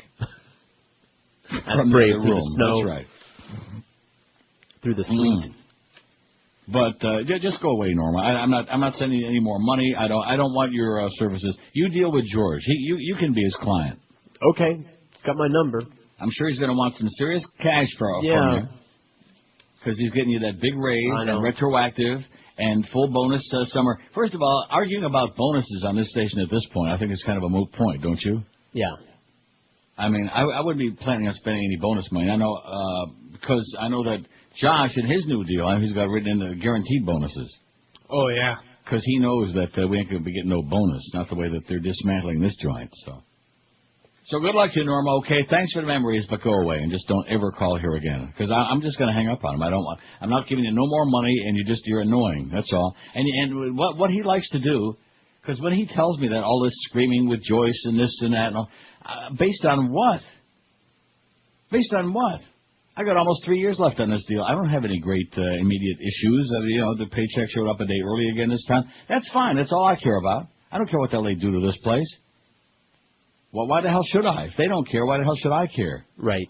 I'm trying to tell you. I'm like the Bee Gees told me, just staying alive. That's what I'm trying to do. Staying alive and get paid on payday. That's all. That's a fine, admirable view. And unlike some other people who are getting paid a lot of money who seem to show up, whenever the hell they go and have some other gig going, I'm here pretty much every day. That's right, staying alive. They hit him with 5 shots. Well, a 6th shot, and he's still alive. Well, let's not start with the Bee Gees again, okay? Please. Thank you. Play the Bee Gees one more time, and... I kick your ass. That's right. 567-0560, pound 560. Now you have to watch Of Mice and Men, now that we got that Lenny revival. Why is that? Because there's a Lenny character in there. Yeah. And he's differently complected, but there are similarities. I see. WQAM, hello. Hey, good morning, Neil. Yes, sir. I know you missed one of the South Park episodes, one of the real good ones. They're going to show all of them Saturday night. All of them from, just the new ones. All the new ones. But not Tom Cruise and John Travolta in the closet. I got that one. I got the DVD of that one anyway. 2005. They're going to show all the 2006 ones. Oh, I see. And there was one character in the episode called Gary. They should have named that character George. Oh, yeah. That's the one I burned for you, man. You'll have it in the mail. Oh, good. Oh, George you burned it for him, George? I burned one for him, me, and one for Neil? myself. Big fat one, yeah. Put some Depends on when you watch that. Okay. Absolutely. Later. Thanks, Pally. Or just Call put June Allison right a now. towel down on the chair or something. Really? Yeah, wear a bib. You might blow snot all over your shirt. Now, who is this character like Joyce?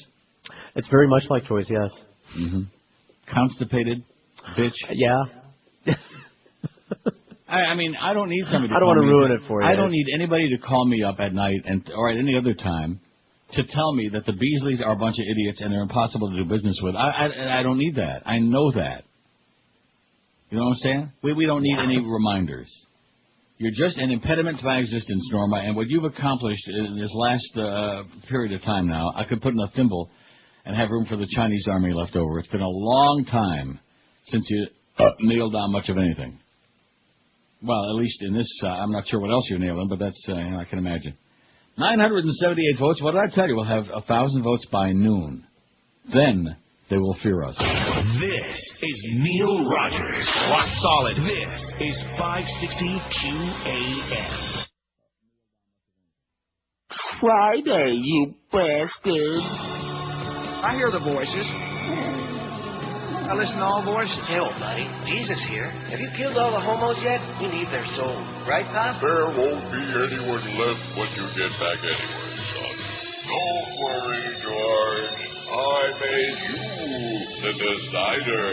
I'm the decider. Iraq was a good decision. Don Rumsfeld is doing a fine job. And I like the idea of blowing up Las Vegas. Yeah, that's a city of sin anyway. Funny how everyone who goes there says that. Say, Pop, where's the Virgin Mary? Looking for a sandwich somewhere in France. She makes great sandwiches. That's because she uses real helmet mayonnaise, not the diet. I hear voices. Sam, is that you? You may know me as Toucan Sam, but I choose to look like a dog today. My only begotten son. I'm the decider. Laura sure looks sexy when she dresses like an old Russian woman. I listen to all voices. I kick your ass. 11:46, 14 till noon at QAM. Boy, I tell you, that Leverquin already, I feel better already. Really? I mean, it's just psychological, I guess. What did you do, That's snort good it? Stuff. What? Did you snort it? Yeah. No, I inserted it in my rectum. Duke lacrosse accuser made previous report. I'm going to get into my pile now that I can speak a little bit. All right. See, I struggled along until I could open up my vocal cords, unlike Rita Crosby. Well, wouldn't you think that they would, do something? I mean, like what? I guess that's Shock as good as with it a gets. stun gun or like an something? operation or something, like on her vocal cords. She just can't speak. Right. Well, that's kind of like Last Days. That's Kurt Cobain. I mean, Michael Pitt. The woman who says she was raped to death by 3 members of Duke's lacrosse team also told police 10 years ago she was raped to death by 3 men, filing a 1996 complaint claiming she had been assaulted 3 years earlier when she was 14. Well, she gets raped a lot. Authorities in nearby Creedmoor, North Carolina, said yesterday that none of the men named in the decade-old report was ever charged, but they didn't have any details why. A phone number for the accuser has been disconnected. Her family declined to comment to the A&P, but relatives told Essence Magazine in an online story this week that the woman declined to pursue the case out of fear for her safety. The existence of the report surprised defense attorneys, one of whom had sought information about the accuser's past for use in attacking her credibility. That's the very first I heard of that, said Bill Cotter, the attorney for indicted lacrosse player Colin Finnerty, who along with fellow Duke sophomore Reed Seligman is charged with first-degree rape, kidnapping, and sexual assault. Attorneys for Seligman asked the court this week to order the state to turn over the accuser's medical, legal, and education records and hold a pretrial hearing to determine if the complaining witness is even credible enough to provide reliable testimony.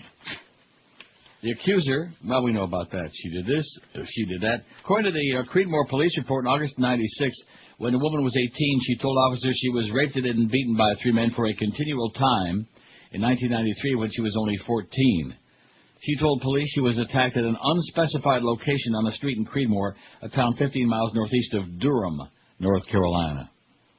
The report lists the names of the 3 men, but no other details. Creedmoor Police Chief Ted Pollard said yesterday he had no recollection of the report, and his staff's been unable to find any additional information about it. Durham police officer Brian Bishop, who interviewed the accuser in 96 while working on the Creedmoor force, said yesterday he had a vague recollection of the report but couldn't remember any details. When asked about the accuser's previous report of rape, Durham County DA Mike Nifong declined to comment. He's mum. Before Seligman and Finnerty were indicted, attorneys for the players pointed to the accuser's criminal history when answering questions about their client's legal troubles. The woman pleaded guilty to several misdemeanors in 2002. Well, bada-beep, bada-boop, bada-bob. I have one question still. Sant. Why should we care? But, of course, people do. That's why I feel it's very important to put that on the air. People are whipped up about that. And now they got some other missing chick who was abducted. I don't know. They're starting in on that. I think Dan Abrams, who's a real pile of turd, real self-important kind of a jerk on MSNBC. He's all whipped up on that one. So Rita Cosby will be there to solve that one pretty soon. She'll be on top of it, like stink on Greg. 996 votes. I bet if I refreshed it, we could have maybe, just maybe, 998. Ain't that great? That's right. I can't wait. We'll have our 1,000 votes, and then we can all go home. Not before the melting pot. This is quite a shock. Report says Iraq becoming a terrorist safe haven. No. The State Department's annual terrorism report finds that Iraq is becoming a safe haven for terrorists and has attracted a foreign fighter pipeline linked to terrorist plots, cells, and attacks throughout the world. The report being released today also says terrorist groups loosely associated with al-Qaeda present the greatest threat to the U.S. and the world, even greater than al-Qaeda itself. The official told CNN that with al-Qaeda senior leadership scattered and on the run, autonomous cells inspired by al-Qaeda's extremist ideology present a greater challenge because they're smaller, harder to detect, and more difficult to counter. These micro-actors are launching more attacks, and they're more local and more lethal, the senior official said. Of course, he spoke on the condition of anonymity. The official cited last July's bombings in London by British Muslims with ties to Pakistan as an example of an increase in attacks by local terrorists with foreign ties. Iran is becoming a terrorist safe haven. What a shock. It's interesting, before the Iraq attack, that wasn't the case. So, as usual, doing a heck of a job, Mr. President. Heck of a job, Brownie. Heck of a job, all of these folks. Heck of a job, Karl Rove. Today could be his demise. Could be that jury is going to come back and maybe give some bad news for him today. Wouldn't that be bad? Yeah, that'd be bad somehow. I just refreshed again. We got 1,004 votes. Man, that makes me feel like we accomplished something here today. If you know something we did, because if nothing else, if I don't save people 2 hours of their lives by not watching that last, because some people maybe who like Nirvana, maybe they like their Cobain. I like Nirvana. Kurt Cobain a lot. I didn't. I know. You haven't liked anything good since 1973. But they never stole a freight train. Right. I beg your pardon? I said you haven't liked anything good since 1973. I see. Or 4, I don't know. Mm-hmm. No comment. I forget when Aerosmith was making good music. Oh. But you would. It's all the drugs make you forget. Yeah. 5670560, pound 560, the Verizon singular wireless line. That's not the point. The point is what I'm trying to say, even as a fan of the group and of him personally, you will watch this movie and just, I'll guarantee it. I bet Josh's life on it. Well, I better unload the shotgun before I watch it. Because I might be being one who's already making a lot of noise this week about not liking movies that are slow and ponderous and nothing seems to happen, they move very, very slowly. That's maybe as much of a peeve as the ending for me. This movie is like it's on freeze frame for 2 hours. That's how fast this one moves. Occasionally, though, he does move from one side of the room to the other one. You know, he staggers. From one side of the room to the other, which is a big. And when you watch the leaves actually blowing in the breeze, it's like, oh my God, there's actually something happening here. The scene, you've got to see it. I can't describe it to you. The scene of the house where they're looking through the window and the big tree is there in front of the house, and the horrible, just awful music, the likes of which I can't even begin to like nails on a blackboard. Even worse than that sound. Where was this supposed to have been? Like, what I didn't see it from the beginning. You think I actually sat and watched this thing? I just kept going back out of morbid curiosity, wondering when something was going to happen, or why it had the 3 stars on the bottom of the screen like it did there on the the preview thing. Mm-hmm. And nothing ever happened, so I can't answer any of your questions. Although there was one scene where he was all dressed up in a dress. No, not in a dress, in a what's it called? A slip thing. In a black slip, yeah. A camisole. And then every time somebody came over to the house, he would give them the slip. WQAM, hello. Hi, is this the Neil Rogers Show? Yes, sir. Oh, hi, I'd like to talk with Neil about the Last Days movie. You got him. I'm speaking to you. Oh, I'm on the air? It sounds just like you, yes. Where are you calling from, by the way? I'm calling from Florida. Florida? I mean, like a city or What like are the a county? Oh, or yeah, just, no, I'm calling from Port St. Lucie. Oh, Port St. Louis. I'd keep that quiet if I were you, too. That's a good idea. I saw the movie. My daughter picked it out. She's 16. Right. And we watched it together, and I thought, actually, through most of the movie, that it was trying to be bad on purpose. Well, they sure accomplished it. Usually with a bad comedy, you at least find something that's funny, or a bad scary movie, you find something that's a little bit chilling. Yeah. But this was really bad. And afterwards, if you watch the extras that they put on the DVDs, I don't know if you did. I would doubt. No, I don't have the DVD, thank God. No, I saw it was on cable. Okay. They actually have interviews with the director and the actors, and they're talking literally about how brilliant they are for saying this or shooting this scene that way, and it's laugh out loud laughable. Well, you know the scene that I'm talking about where they're showing the shot of the front of this house, and then the tree is the big tree, and then you can just barely see like some motion inside the window, and you have no idea what's going on. Yeah. Am I right? Does that scene seem like it went on for about 5 hours? Yes. Yeah. That's one of their brilliant scenes. They were pulling the camera back, correct? Yeah. They were showing how they did that and how brilliant it was that they did that. And people would come. They had the actor who was in the one scene talking about wanting to get a space heater, talking about how brilliant he was because he brought up a space heater. Uh-huh. It was really laughable, and to this day, I still tease my daughter about it. Every time we're going through a video store, I have to point it out. What did she say about it? Well, she thought it was about Kurt Cobain, and once she saw that scene where he was dressed up in the dress, she got outraged. So that was pretty much it for her. Yeah. But I thought that one scene where he puts the parka on and goes into town, I don't know if you got through that part. Did you get up to there? Did you watch the whole thing? No, he kept putting the parka on. I don't know if he was going into town, because every time he would do that and go outside, I just turned it off. Well, he's talking to a man in, I think it's a bar. No, you're getting carried away. He's mumbling to a man. Right. Well, actually, he wasn't even talking. The man was talking to him. Yeah. And he really didn't say anything the whole time. And they never showed his face. They would just show, like, the side of the parka, and it reminded me of Kenny in South Park. Yeah. You know, because it was just like the Kenny character. To me, the movie was a hoot because it's probably the worst movie I ever saw. Amen. If you appreciate bad movies, that's really the one. I think Kenny saw it. Excuse me, but I do believe that sucked ass. Have a great day, Pally. There's one other thing I'd like to bring up. Yes, sir. This is a personal thing. It kind of annoys me, and I'm sure you've probably brought it up in the past. I get outraged when I see cars with W04 bumper stickers on them. Yeah. It just is beyond me how you could still have that bumper sticker on. First of all, I don't see how anybody voted for him again in the first place. But to have it on 2 years later, So it's a combination of people New investing the cash flows as well as regulatory relief to enhance. Sorry to spoil your lunch. Have a great day, Pally. Okay. I just can't believe that people are riding around proudly displaying this sticker. If I bought a car and it was used and had that sticker, I'd spray paint it or something. Just remember, there's a lot of stupid people out there. Just keep that in mind. I know. I've got my own bumper stickers now. There's a place called Northern Sun, and it has like liberal bumper stickers, and I think I'm going to display one or two and hope that nobody flashes. Be very careful. Okay, good luck to you, Pally. Say goodbye. I just did. Good guy, but a little long-winded. Anyway. To be peace in the Darfur region? Oh, yeah. In the Darfur region. That's where all them people are dying, all that genocide.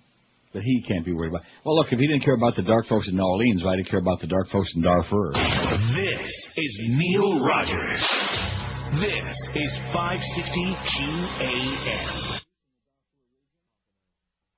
This is Mark Morgan. It's the 12 to 1 hour on QAM. If you can't hear the dialogue on the TV show 24, it's not you. They mumble and whisper. The following takes place between 1 a.m. and 2 a.m. Jack, we've got a new lead on the Sintok gas. What's that, Jack? I didn't get that. Why are you getting mad at me? I just can't... No, stop looking at me. I just can't understand you. 24. If your volume's not on 24, you can't hear poop. I'm not going to tell you anything, Jack Bauer. Where's the Sintok gas? What? The Sintok gas. I have no idea what you're talking about. Tell me where Sintok gas. I'll tell you anything you want. Just tell me what you're saying. Oh, my God. Okay. This is driving me crazy. 24. The only way you'll be able to understand what's happening is if you use your closed captioning. What's that? Did you find the Sintok gas? What's your first letter?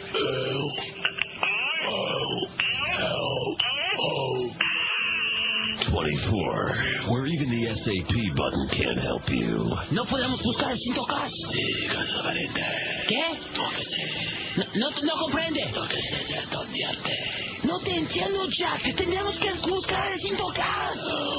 Ay, Dios mío. 24. Man, it'd be nice to hear what was actually happening, wouldn't it? Audrey. Jack, I miss you. I love you. Audrey, Huh? Chloe, what the hell is he saying? What do I know? Don't leave me alone. I got a puss on my face. 24. On Fox. It's 12:02. Speaking of mumblers. Of course, I will have people by my side. Well, that's good. 1,023 votes on the poll, man. We're kicking serious ass. We're still waiting to hear about all those great attractions. I bet you a lot of people will be very grateful to find out what they can do in downtown Miami this weekend. I can't wait. I got my crayon ready to write it down. All right. Well, let's write these things down, okay? Let's have all these. Let's see. We got a whole bunch. It's making a great comeback. 135 people say it's making a great comeback. I kick your ass. Right. 567-0560, pound 560 in the Verizon singular wireless line. I don't think over the years I've asked so many questions and not gotten any answers. But this particular one, I mean, if there's something there, inquiring minds want to know. That's right. I could understand if none of our people voted for that. But I mean, we got what percent is it? 13%. Say that it's making a great comeback, man. It's a happening place. It's the epicenter of the universe, downtown Miami. WQAM, hello. Hello? Yes, sir. Hello? Hello. Who's this? Who you calling? Oh, Neil. Yes. What's up, bro? Where's George at? He's hanging. Hey, George. What's up, dude? I got a big blunt. Yo. Yeah, dude. We're going to hit it up in your Durango like that. Yeah. You were. 567-0560, pound 560 in the Verizon singular wireless line. Have to pardon our overgrown children. Pardon our smoke? Yeah, pardon our blowing smoke. WQAM, hello. Can I go to Hooters? Yeah, with a banjo on your knee. WQAM, hello. QAM. QAM, hi. Can I speak with Neil, please? Speaking. Hey, Neil, how you doing? Oh, wait, hold on 1 second. Neil, how you doing? Let me say it again. Great. Hey, I'm just down here for the week. What the hell's going on in Miami? I'm from New York. This place is crazy. Yeah. Cool. I'm not figuring this whole rigmarole out. Whole rigmarole. What does that mean? What rigmarole? Turn the radio up real loud.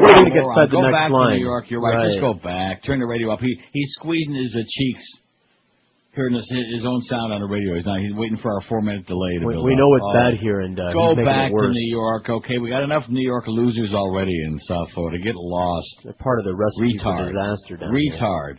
Retardo. God. Even the Guidos won't put up with his ass. That's probably why he's in Florida now. Another guy that got drummed out of New York. You know, a lot of those. WQAM, hello. New York Reject Line, hello. Hello. Yes, sir. Neil. Yes. You know, like a few weeks ago, almost a month ago, you were asking about Marisa Lacey's. Yes. You know, she has a beauty salon. Yeah, she always did, yeah. Ay, Dios mío, esos carros. Yeah. Hey, that's Maribel. And wow. That was it. That was it. That was the beginning and the end of his call, his fantastic input and output. Boy, you people... You know, that poll we did on, I think it was Wednesday, about the people of South Florida, there were no over... In fact, if anything, there were some understatements on that one, believe me. It's just... it's astonishing. It really is. When you become emancipated and you get out of South Florida and you go almost anywhere else and you discover what, you know, living and breathing people are really like and living and breathing places. That's why, I guess, downtown Miami is so exciting to so many folks now, you know. These are the same people who get lost at the Purple Parrot entrance to the Sawgrass. WQAM, hello. QAM. Yeah. $5. That was good. WQAM, hello. How you doing, Neil? Okay. I'll tell you about downtown. This is my opinion. I go to downtown about 30 times a year because I'm a season ticket holder for Miami Heat. Now, it's funny because on the way to the arena, you got to skip over the homeless because there's so many of them. Yeah. The street is just littered with, like, people just laying around drinking Red Bull, and that's the only... Oh, and also you got Bayside there, but that's a tourist trap for the Carnival Cruise passengers, you know. And also, in closing, the movie that the guy was thinking about with Sean Penn and Benicio del Toro is called 19 Grams. Pretty decent movie. Okay. You should check it out. It's a good movie. It's kind of like a Crash, but a lot more tragic. I mean, Crash was not tragic, but 19 Grams is tragic. Okay. It'll jerk your tears. Okay, I'll see it Bayside. Say goodbye. 5670560, pound 560. We're still not finding anything. I mean, going to the AAA arena for a concert or a Heat game, that's not something that's happening in downtown Miami. Right, it could be anywhere. It's an event, but the arena could be like in Adamsville. You park in the parkade, you don't go anywhere. It would be like saying, you know, Sunrise is really hopping because the Mac Arena is there and the Panthers play there and occasionally have a concert. It's idiotic, you know. It's like saying that... what is that place in Jersey where the Meadowlands is? What the hell's the name of that place? I'd have to ask somebody that's been to Jersey. I've been there. Meadowlands is there, the track and the arena, that awful arena for the Devils where they have no fans. But that would be like saying, well, that's a happening place because a track is there, you know, or because the arena is there that the Devils play in, which nobody goes to. It's just silly, you know. WQAM, hello. I got a Hooters. WQAM, hello. QAM. Hello, Neil? Yes, sir. How you doing, my friend? This is your friend from the land of the frogs. How are you? Okay. Hey, listen, I've been saying a long time that this town needed an enema. Mm-hmm. And I got to tell you, I'm a self-employed guy here, and I work on construction. And they've been rounding up people over here, Neil. This freaking place is a ghost town. Don't start any rumors now. Don't go starting any rumors about them rounding up all them illegal aliens now. I'm telling you, it's all over the news. It's on the paper. Yeah. Yeah, I see it myself. Yeah. But I see it on the... Neil. Yeah. I see it on the job site. It's a ghost town out here. There's nobody. No one. Well, if that's the case, that means that all the people there were illegal aliens. Well, nobody... I talked to one guy. He said that they're afraid to come out of their house. Can you believe this? I'm loving every second of it. Good. You know, and I want to let you know that this place... Make the streets a lot safer for all you other illegals. That's a good idea. 5670560. I mean, the whole thing is, you know, when you have no policy and you let everybody and their brother come pouring in, and you're talking about homeland security and all these other politically correct sounding BS, all this crap, it's just lunacy. So there is no way to solve it because they've had years and years of having no enforcement. So let's just round up everybody we don't like and deport them. How's that? Okay. I might even come back for that. I'll pick and choose who we're deporting. I'll see you at deport.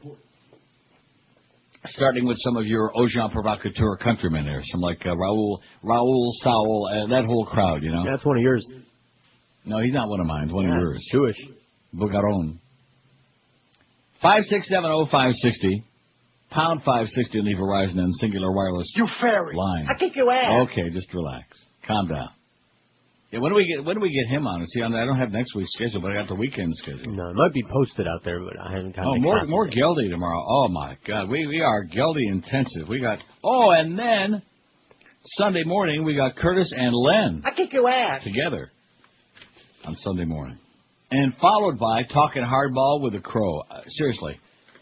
Remember I made the comment, I was just half joking a couple of weeks ago, but I want to say it again. I'm beginning to believe, I'm going to hire a private investigator. I'm beginning to believe that we've been infiltrated by people who are on the payroll across the street.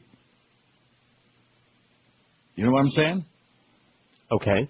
I don't think it's possible that anybody who had the best interest of this radio station in heart would put together schedules like these and bombard our transmitter with these sounds non-stop. It's just I kick your ass. Yeah, over and over. It just can't possibly. Nobody's that stupid. Either that or being programmed by a group of deaf people. Which I'd like you to make, you know how the deaf, they have the hand language, the signs. Right. I'd like you to give them a message for me. It only requires one finger on each hand.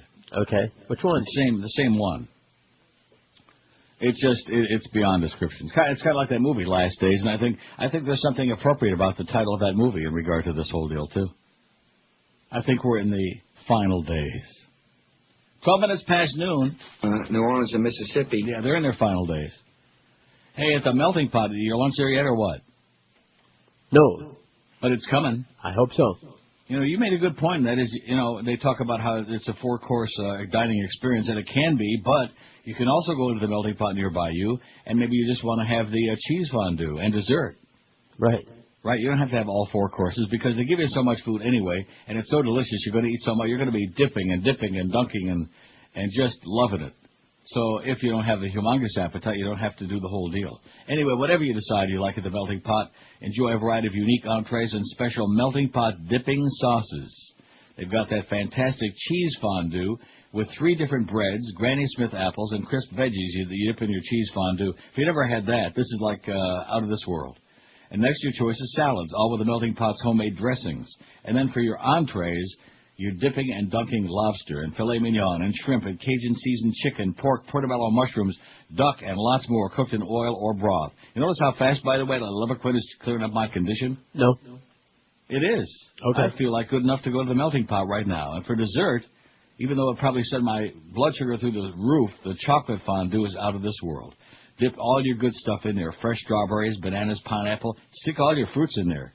Cheesecake, brownies, topped off with tasty marshmallows rolled in crushed Oreos and graham crackers. The melting pot, a really different dining experience. And don't forget, by the way, Mother's Day is coming May 14, just a couple weeks away. Everybody knows that moms love the melting pot, so instead of taking her to the same old tired places, don't get left out. Call today, make your reservations for Mother's Day, May 14, at the melting pot nearby you. You'll find them in Fort Lauderdale, Coral Springs, Boca Raton, North Miami Beach, Cooper City, and Kendall. Dip into something really sensational and different at the melting pot. This is Neil Rogers. This is 560 QAM. Republic, baby. Only in Miami.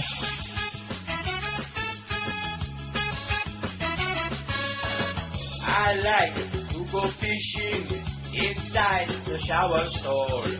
Slip side as I go swishing and splatter off the wall. I bend over forward, try to aim it at my face, but I'm much too small. My tiny thing is far away. Why, trickles on my leg. When April showers come my way, I like a golden shower. Hey, squirt, spritz, and spray, taking a golden shower. I like a golden shower.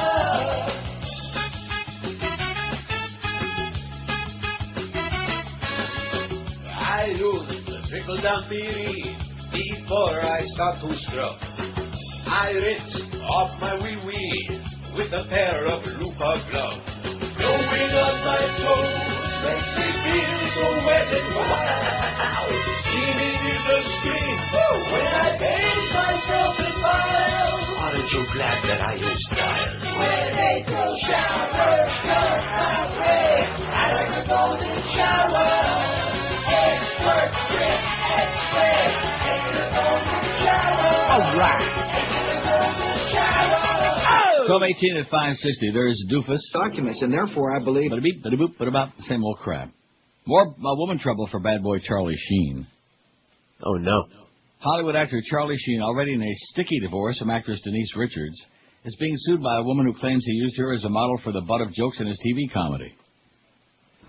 Ursula Auburn claims in court documents that the female stalker character Rose in the CBS network TV comedy 2.5 Men is based on her actions from when she dated Sheen, first in 92, then occasionally up to 98. In the show, Rose has a one-night stand with Charlie Harper, the character played by Sheen, then constantly appears at the most unusual moments.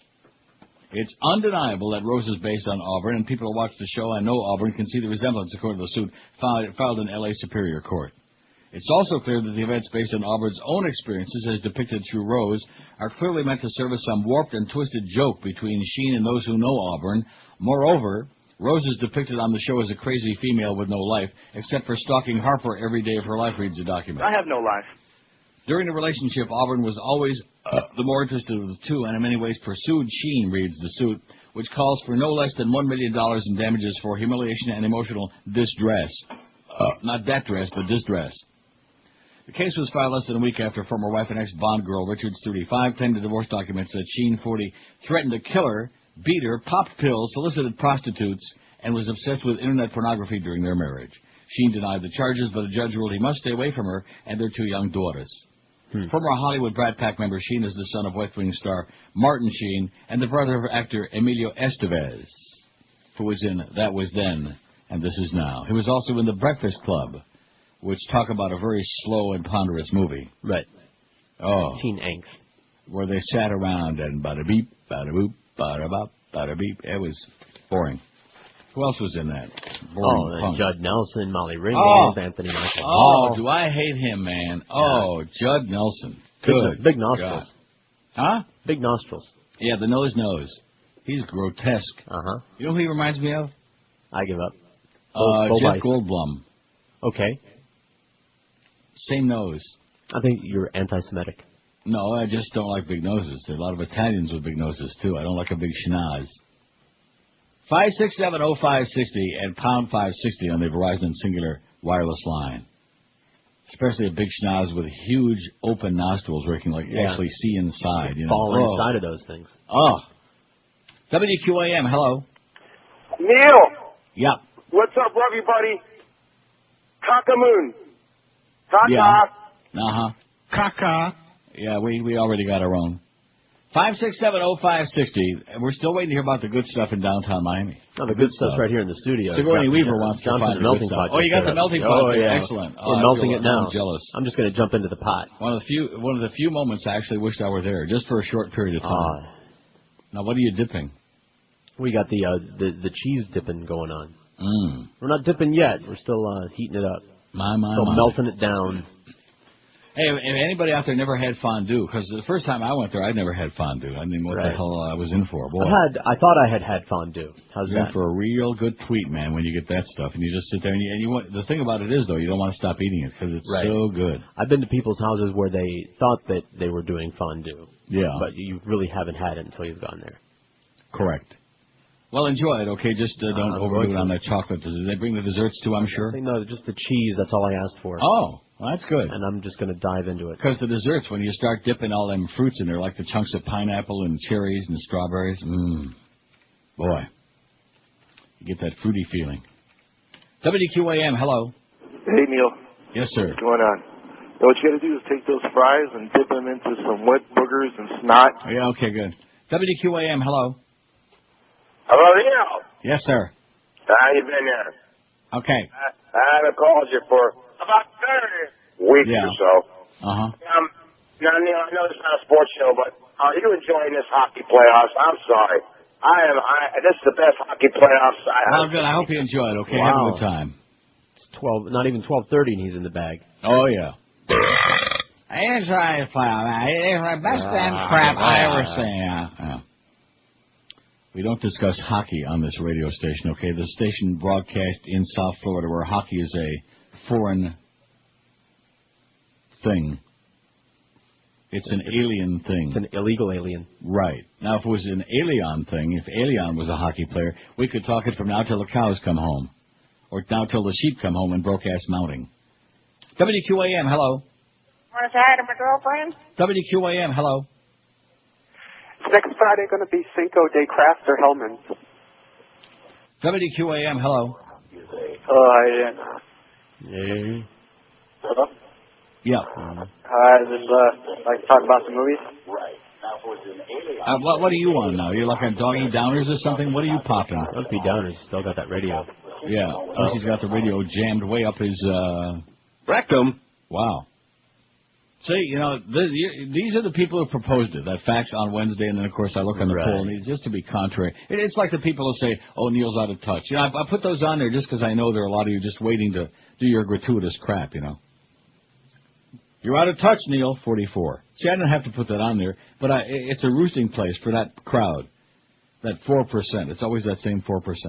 You're out of touch. You're full of crap. Your taste is in your touch. You don't know what you're talking about. Your show sucks. George is an idiot. Josh is doing Zach. Oh, you know, all this same old crap. Like a bunch of overgrown children, kind of like the troika that's running our radio station, overgrown children. That was very emotional when the Beast closed out that abortion we had. I mean, that great show we had for Hank this morning. The Dolphin Digest draft preview. That was... Yeah. Did you weep? Oh, I'm weeping a lot lately when I hear stuff on that station. And, of course, at 2 this afternoon... WQAM, hello. Come on, you can do it. Wow. Woke me up. Yeah. QAM, hello. Neil, how are you? Okay. Neil, I'm going to spend a week at the end of the month up in Canada. I'm going to go to Toronto, but I want to go to Niagara Falls. Should I stay at the Falls or should I stay in Toronto? I'd say stay the hell out of here. We've got enough trouble already. 5670560, pound 560. I'm going to Amsterdam. Is there a good McDonald's there I can eat at? You know, you people are so hopeless. And the best part of it, of course, this guy, closest he's going to come to Canada is going to be Sweetwater. Just talking crap. We ought to just rename the show, Talking Crap. Because that's basically, I think that's a good name for the show. What do you guys talk about? Crap. Yeah. Right. Well, we can say it anyway. 4 hours every day while we can still say crap. Of course, George says, let me say it again. Norma Kent, you're off my list. Just don't ever call here again. I don't want to know you. I don't want to smell you. I don't want to hear your stories. You call him today because I haven't got any email that supposedly was going to talk to your buddy Clarabelle about your deal that's still in limbo. You know, they're doing the limbo rock. He hasn't returned the last I mean, why would you call somebody who you know is enjoying their life, especially if you know they're a little bit under the weather? Just because misery loves company, I guess. That's the South Florida motto. And all of these stories, all of this about this one and that one and the unmentionable one, I really don't care. I have no interest, you know. In fact, I think there's some kind of a morbid enjoyment there in that whole, you know what I'm talking about, that whole madness that goes on. It's like, you know, sometimes people feed off of a sickness. Right. Makes you feel alive. Yeah, that's right. Something to sink your teeth into and like kvetch about. Go kvetch to somebody else, Norma. Get out of my life. You just drive me crazy. Go watch a ball game. Go see the Rockies tonight. Or just go to the Rockies. A hostage standoff ends peacefully at the courthouse in, somewhere was that? Little Rock? I think it was in Little Rock. And then they took it off the screen and put that bitch Mrs. Limbaugh on there, full screen. Bitch. Thanks for the warning. Speaking of good food, man, the Emerald Coast, there's another place to pick out. Boy, this weekend you got plenty of choices to go and just have a feast. Fit for a beast. The Emerald Coast is Florida's #1 Asian gourmet buffet. It's rated by Zagat Restaurant Review now every Friday through Sunday night. Like tonight. You can enjoy Lobster Fest featuring Maine lobster served Thermidor style. And every night is Crab Fest with Alaskan snow crab legs, Dungeness crab, and Jonah stone crabs. The menu still includes fresh oysters on a half shell and a sushi bar with over 30 different items. About 30, man. Emerald Coast also serves juicy, delicious New York steaks cooked to your order in hand-carved prime rib and zillions of delicious fresh entrees. You know, there's so many of these so-called Chinese buffets around town, one on every street corner now. Nothing at all even close to the Emerald Coast. And on the weekends for dessert, leave room for Emerald Coast's famous 40-inch chocolate fountain. You can hand dip your own strawberries, marshmallows, other decadent treats. A lot of people are going to be dipping fruit this weekend, sounds like to me. Check out their new all-you-can-eat sushi bar, too, featuring sashimi, tuna tataki, over 20 different types of sushi rolls, and much more. Emerald Coast with 3 convenient locations for you. You'll find them in Sunrise, Sunny Isles Beach, and Pembroke Pines. Reservations suggested. For a real fantastic, delicious pig out at a very modest price, this is the place for you. The Emerald Coast. Call 954-572-3822. This is Neil Rogers. This is 560 QAM. Thank you, baby. For the first time on television, Rosie O'Donnell stars as a retard in Riding on the Bus with My Sister to the Subway Where I Beg for Change. All right, all you commuters. I'm a retard over here. Throw what you can in the box. You ain't no retard. Why, sure I am, pal. I'm like, you got. Now get a load of this, see. I hate this place. Nothing works here. I've been standing here for 7 years. The medications don't work. When I grow up, I want to look just like Jackie Gleason. Then people will forget who I am. Some black guy will steal my act. Rosie O'Donnell. Hey, look, pal. I'm retarded, see? Wow. In Riding on the Bus with My Sister to the Subway Where I Beg for Change. Hey, Bob, look. I'm Terry Schiavo. Just inside the feeding tube. Oh, yeah. Oh, that's it. By the way, speaking of that bitch. Yeah. Remember what I was saying to you before? I'm just checking something here on the internet. All right. So you just take your time. Passion of the Christ music here? Oh. I kick your ass. No, that's okay. I always got that. I kick your ass. Rosie O'Donnell named new co-host. See, I wouldn't watch that show. It's a show for women. Really? I thought that was just a rumor you were sharing. That's actually been that's a done deal now? What do you mean by that? Why would I say that to you? No, when you were saying it the first time, I thought it was just a rumor. It's the tool, man. It's the tool. Oh. We had a vacation from that cow for a long period of time, and now Right. she is everything that America hates about gay people. That's her. She is everything that we despise. Well, I guess now that Star Jones lost all that fat, weight, pushy lesbians, fat pushy bulldykes. That's her. Access Hollywood has learned that Rosie O'Donnell will be named as the newest co-host of The View, replacing the exiting Meredith Vieira. ABC will reportedly make the official announcement today. Well, I guess they already did. O'Donnell will replace Vieira, who's leaving to replace the departing Katie Couric on NBC's Today, who's leaving to replace old funny-duddy Bob Schieffer on the CBS Evening News. NBC chose Vieira over several internal candidates, including Weekend Today anchor Campbell Brown, newswoman Natalie Morales, and Today newsreader Ann Curry.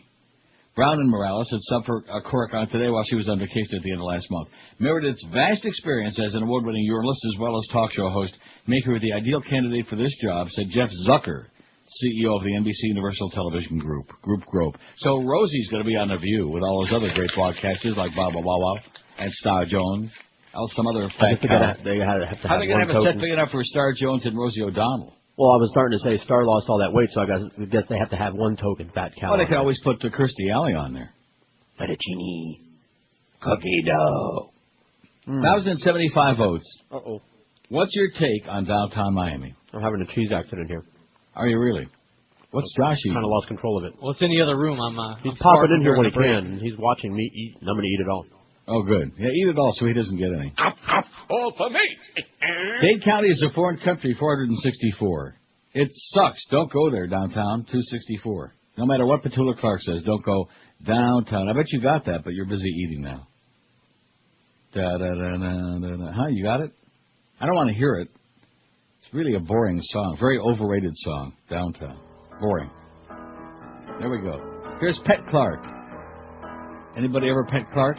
Nice hairdo. Kent? When you're alone and life is making you Clark lonely, Kent, not Norma you Kent. can't always go. You're done, Norma. Bye-bye. No more cat until When been you've aggravating. got worries all the Now, did you get an email from Norma in regard to this phone conversation he was having in regard to your deal this morning? No. At 10 No. o'clock? No. With Clara Bell? Negative. Clara Bow? No. I'm just tired of the whole thing. He makes everything into a big simus and everything. You know people like that. Every little thing or every moderate thing, it can be made into a big mountain out of a molehill. Just go away. Well, some people like to make the most of the situation. Is that it? To try to justify their pay, their keep? Downtown is making a great comeback, 144. We're still waiting for one call, just one, to tell us how and why. Never been there, 53. Well, you don't know what you're missing. It's become a tourist trap, 47. Selling a lot of overpriced crap, as in tourist trap. You're out of touch, Neil, 46. 4.2%. I'm out of touch. You're out of touch. You're out of line and out of touch. I hate this poll, 35. And it's paradise, 24. 2.2% of our audience, of our astute audience, say it's paradise. WQAM, hello. Hey, Neil, how you doing? Okay, sir. I just wanted to say, what kind of slap in the face is this $100 that the president is trying to give to everybody? The Republicans, right. It leaves me with this huge problem of It'll I can't figure out how to fill up your tank twice. Yeah, I can't figure out how to thank the president for these low gas prices. Yeah. Thank you. You notice we never heard from that punk again. You notice that he went into hiding after that call? Yeah. The one that said, thank you, Mr. President, when they invaded Iraq, like, that was going to be the rationale. Yeah. Cube! Well, they never stuck the hose or the tube. They stuck the hose all right. They gave for the world a hose job, which is what the Bush people do best.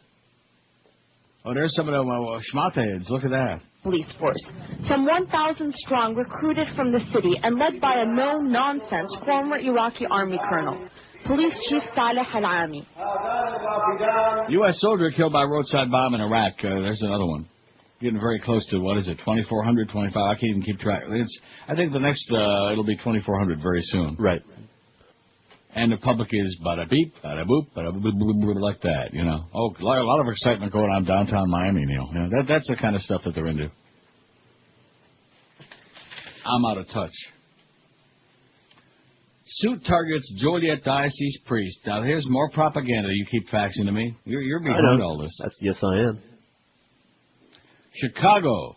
An Arizona man says in a lawsuit filed yesterday that two priests of the Roman Catholic Diocese of Joliet sexually abused him beginning when he was 11 years old in 1975. 11 sounds a little bit old for most of the fathers.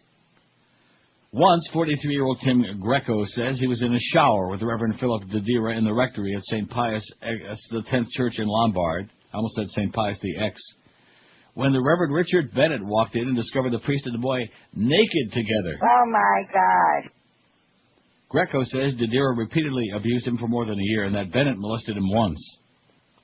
Bennett is pastor of the Holy Spirit Church. Can you feel that spirit? Can you feel this?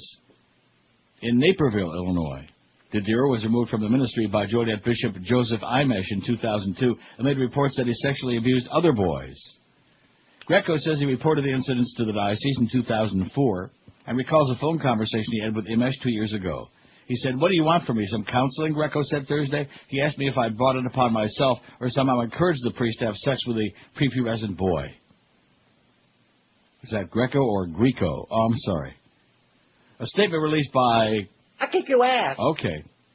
A statement released by Thomas Kerber, a spokesman for the diocese, said the diocese notified the DuPage County State's Attorney's Office in 2004 after receiving an allegation of sex abuse against Bennett that supposedly occurred sometime in 74 or 75. Through his attorney, the accuser was invited to present his allegation to the Joliet Diocesan Review Committee or to provide additional information, the statement said. The attorney didn't respond to the invitation. No further info from the accuser was provided. Still, the review committee conducted an investigation to determine the allegation was neither credible nor substantiated. Since the time the review committee made its decision, there have been no new facts about the alleged abuse, the statement says. Should any significant new facts come to light, the committee will reconsider their previous decision.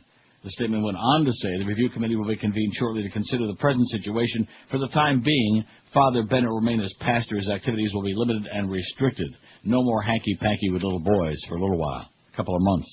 Till the summertime. And then the summertime you go out like swim naked with the boys, Oh, yeah? A little skinny dipping. Greco is married and has two children. He filed suit in DuPage County Circuit Court and is represented by attorneys Mark Perlman of Chicago and Jeff Anderson of Minneapolis. This is believed to be the 13th pending lawsuit that accuses Imesh and the diocese of negligence in allowing priests to have unsupervised access to children who were allegedly sexually abused. I can't imagine such a thing, can you? No, I can't imagine. And, of course, we all know... There's no fact in the church. This is Neil Rogers. About 30, man. This is 560 QAM. Odd.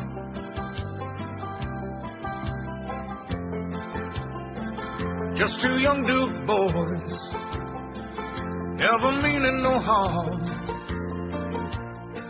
Accused of beating a stripper, got in trouble with the law. Now they wish they weren't born.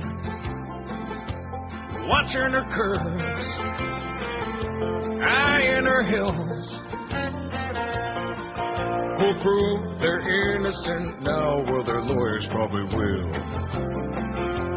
Making their way to the courtroom now. They had a little more fun than the whistle out. Just two young Duke boys from the Duke lacrosse team. Things sure got out of hand. Now all over the land they got their face on TV. Oh, more Rosie news. Just what we needed. What you just faxed me about her whoring HBO and the infomercial for Rosie's Family Cruise. Guess what, Rosie? They don't like our kind, Rosie, in the Caribbean. Fat people? No, they don't mind fat people. They just don't like gay people. In the Bahamas, in the Cayman Islands, all of these places. At any rate, she's just obnoxious, disgusting. She's like some kind of a disease that the media have foisted upon the rest of us. Oh, here's some bad news.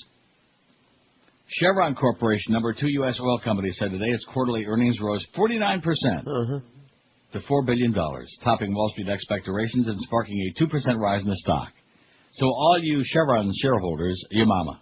That's my comment to you, your mama. So's socks in hell.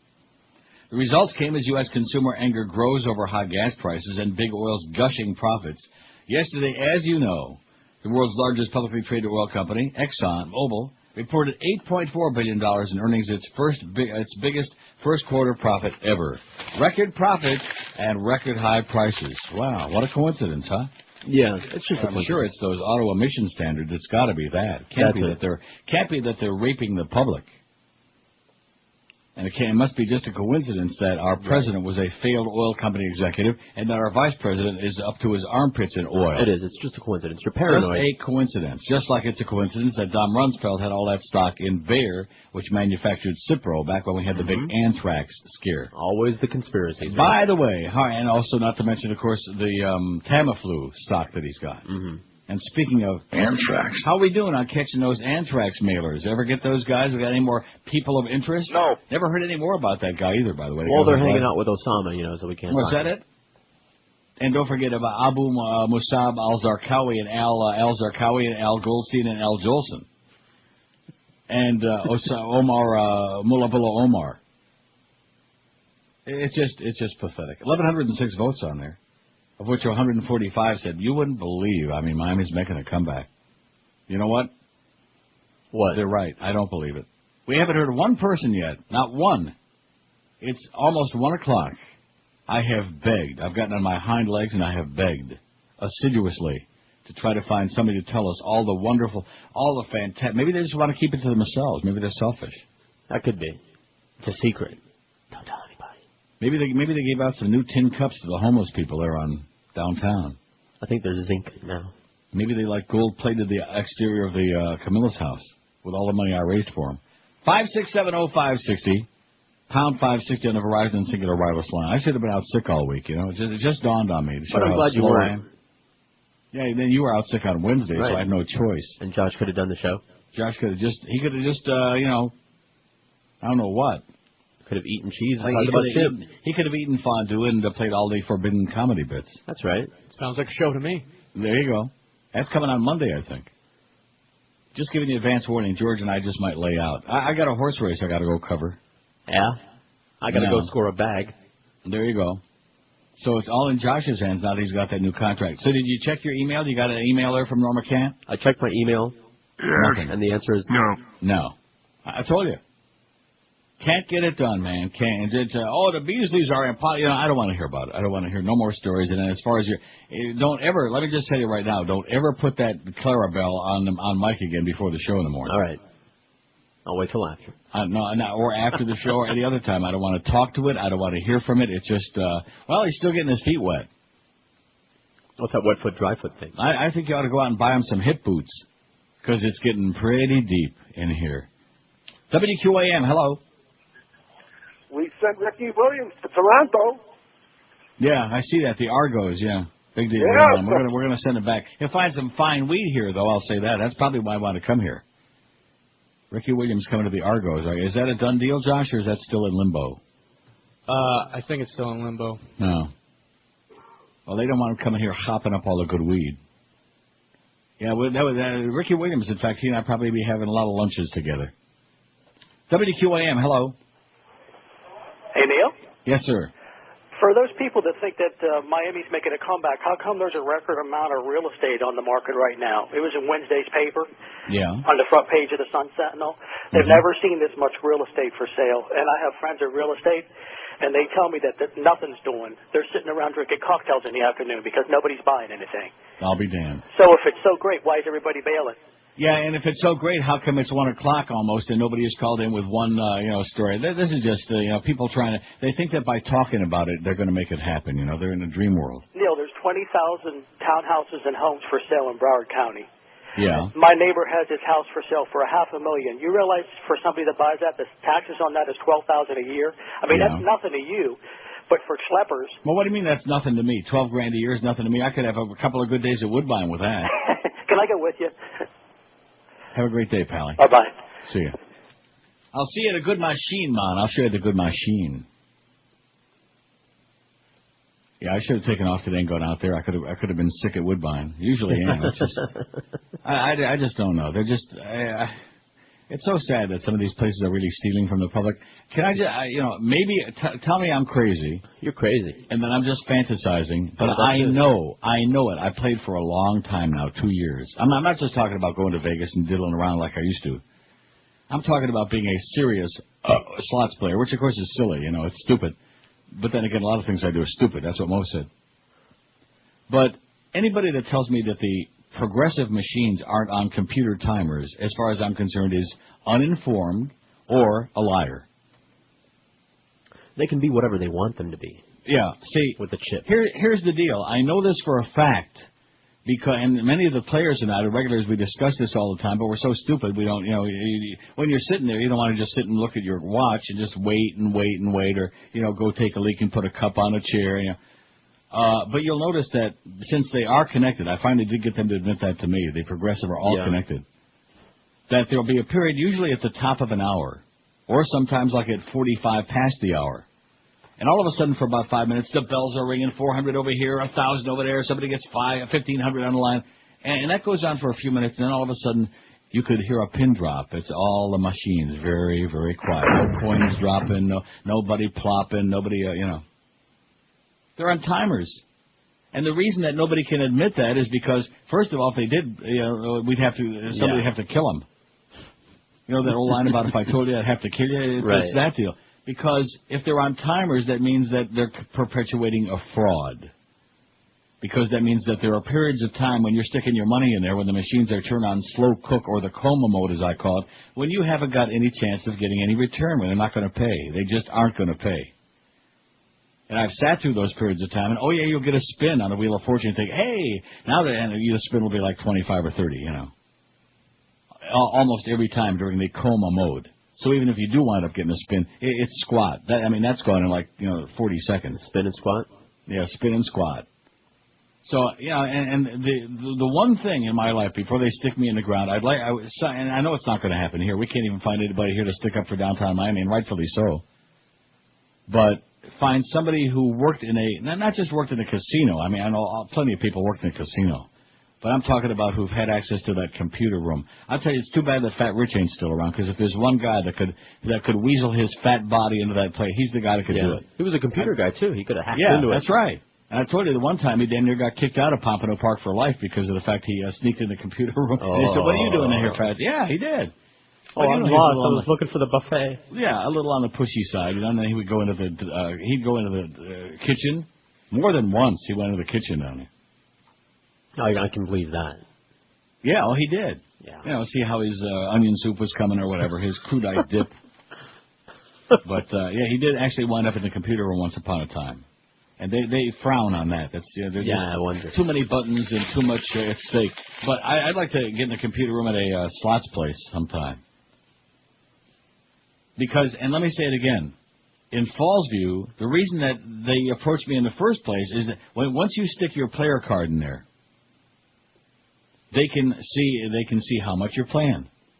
Obviously, because it's tallying up the points, which is determining how much you play. They can see who's playing $100 bills or just coming by and sticking a 20, And they approached me, and she says, this is months ago. She said, we see you're a serious player. We'd like to invite you free rooms and take care of your meals. We'd like to make you a regular customer here. Now, if they can see how much you're playing, they can also see how much you're losing, how much you're winning, right? Yeah, it's science to them. And if they have that kind of access to the machine, man, and I realize that the programs are done to the factory, and I know that they have the computer cards. I've watched them change those things. You know, the brains in the computer. I know exactly where they are in the real fortune machine. But if that's the case, and how is it that maybe they can't even control the individual machines? I told you my story about Burton Cummings that time. Right. I'm sitting there playing a machine, man. It was deader than in a mortuary. And he and his young, and I don't know, it was his daughter, his girlfriend. Yeah, it was his daughter. Let's just say that. Yeah, very young, very attractive. But anyway, he's sitting next to me, and she's sitting in the middle of my machine next to him, and those two machines are going crazy, man. Just paying like somebody opened up the spigot on the freeway. Just remember this: you're gambling; they're not. Oh, I see. No, let me put it this way: I'm losing my ass; they're not. Right. And like I told you, the saddest part of it is he was a real jerk. Yeah. I love his music, man, but he's a real bozo. Well, he's from some mugwump place out there like Medicine Hat or somewhere. He's from some, what do you expect from Radium Hot Springs? Huh? Radium Hot Springs, maybe? No, he's some Canuck place there. You know, he's from a backwoods kind of boy. And he's a great singer, one of the great voices of all time. And I didn't know who it was for sure. And then it was only after I left that it finally dawned on me. That was Burt Cummings. Because somebody told me they had seen him there a couple of days before. Winning and winning and winning. There you go.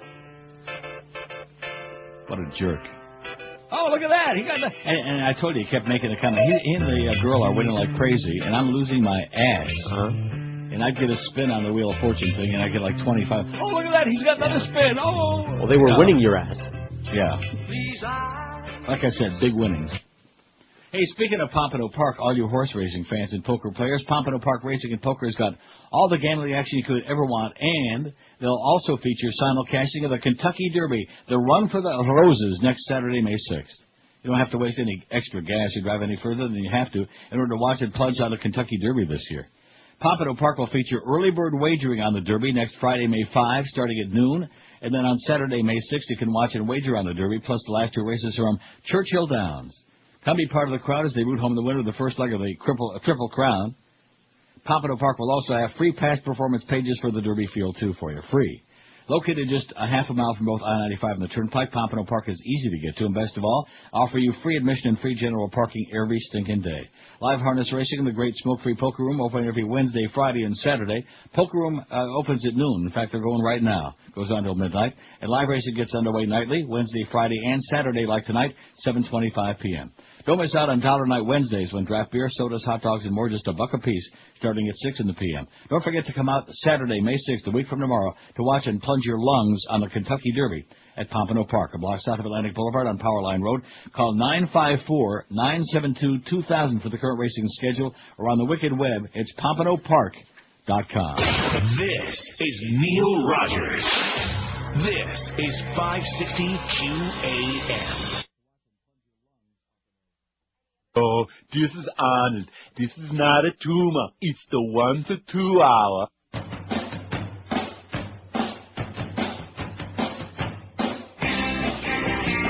the mafioso guys, the manly guys. Please don't tell me now there's a gay soprano. Ooh, you don't know where he's been. Embarrassing. The network had to introduce a gay soprano. Never gonna stop. Give it up. Stop the life of crime, but it's really tough to realize one does it from behind. Gay, gay, gay, gay, gay. Woo! Gay soprano. Gay. Gay soprano. Oh, I got a very lengthy email here from your close personal friend and counselor, Norman Kent. Okay. If I had heard from Joe, you would have heard from me. He says, in other words, he didn't hear from Joe Bell. So in other words, it sounds like Clara Bell is once again not following through. He said, I don't know if I want to read this whole thing or not. Should I read the whole thing? Oh, I don't care. He says, it was not even George that contacted me about extending his contract. It was you that had me do it for him, but I got it done with raises and retroactive pay. See, I'm trying to, get the two of you to, handle your deals. Uh-huh. Is what I'm trying to do. But, you tell me one thing and he tells me the other.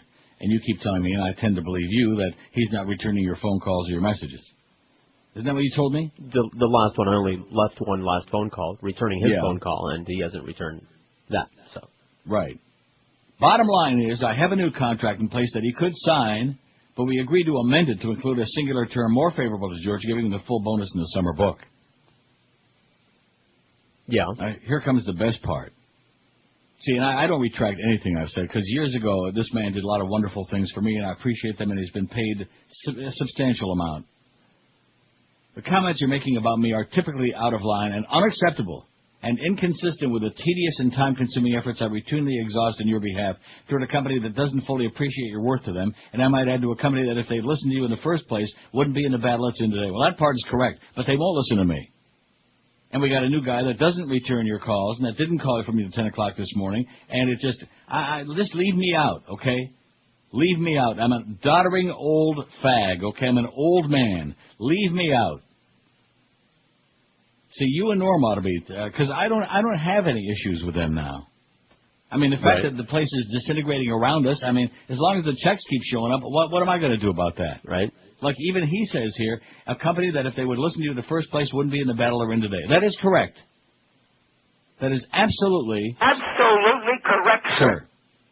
First, you insist I protest the QM when they screw you. Then you bitch and moan when I communicate that frustration and cause controversy, make waves, or demand follow-ups from them, fighting tooth and nail for the simplest things. Things we shouldn't have to fight for in the first place, like a studio that works. I'm sorry I frustrated you last night. It's frustrating for me, too. He says it would be nicer to deal with people that try to accommodate rather than antagonize their chief revenue source. And then he says, no. No, see, if you'd save this material for your radio show, Norm, you might still be on like a real radio station, but I don't think he ever was one on a real, was he? No. No good deed goes unpunished. Isn't that a great line? Yeah, I've never heard that Not before. original, but amusing. So I want you to, I'm not participating any further. And interestingly enough, my phone was ringing during the break. Yeah. At the same time. Now, he would certainly know better than to call me while I'm on the air. I'm sure that once he hears from Joe, I'll hear from him or something. Well, see, but then again, don't get me in the middle of it. I went to bat for you like I always do. Thank for you. And Josh. And I'm old, you know. Even Babe Ruth, when he got to be like old and doddering, wasn't going to bat anymore. You know, I'm too old to go to bat. Yeah, we're not using a walker yet. In fact, I'd rather go to bed than go to bat, especially the way I feel this week.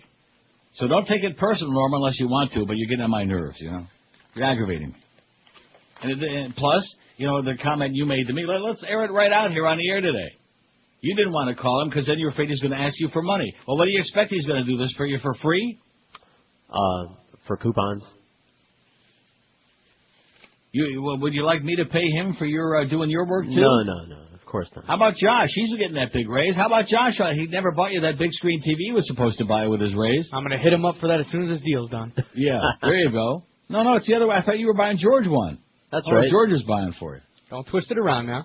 Well, see, I can't help it that, you know, Joe Bell is picking up right where his predecessor left off, and he doesn't make the calls he's supposed to make. He avoids people. He pouts, and then he goes to Joyce like a little child. Oh, Norm sent me a nasty email. Well, I want you to demand an apology. I mean, like a child, you know. What kind of a general manager does that? Calls up some bitch over there in Naples and is whining that he got a hostile email. And then comes into you the other day and wants to know why Norm's got a bug up his ass. If he wants to know why isn't he called Norm? Wouldn't be the first time. The call, I mean. I'm not talking about the bug. 567-0560. Pound 560 on the Verizon and Singular wireless line. This new regime we got, man, these people are... see, and you're not going to say it because now you're thinking you're right on the verge of getting this great new deal of yours. Yeah, see, all you did, you're always bitching about that Norm adds things in these deals of yours, and you're the one, you had a deal. Retroactive to the first of the year. Norm did it out of the kindness of his heart. He worked his ass off. And it wouldn't be the first time either. What? No, that other thing was me talking to Joe. Yeah. And so that means that they had to, like, redo the contract. He had the contract ready to rock and roll, ready to sign. Retroactive pay, January 1st, 2006. Huge raise. Well, enough to buy 2 tanks of gas this year. Yes. 2.5. And no, you start with this bonus crap. Well, why don't you've got to stop deluding yourself, okay? You must be taking those Dilaudid.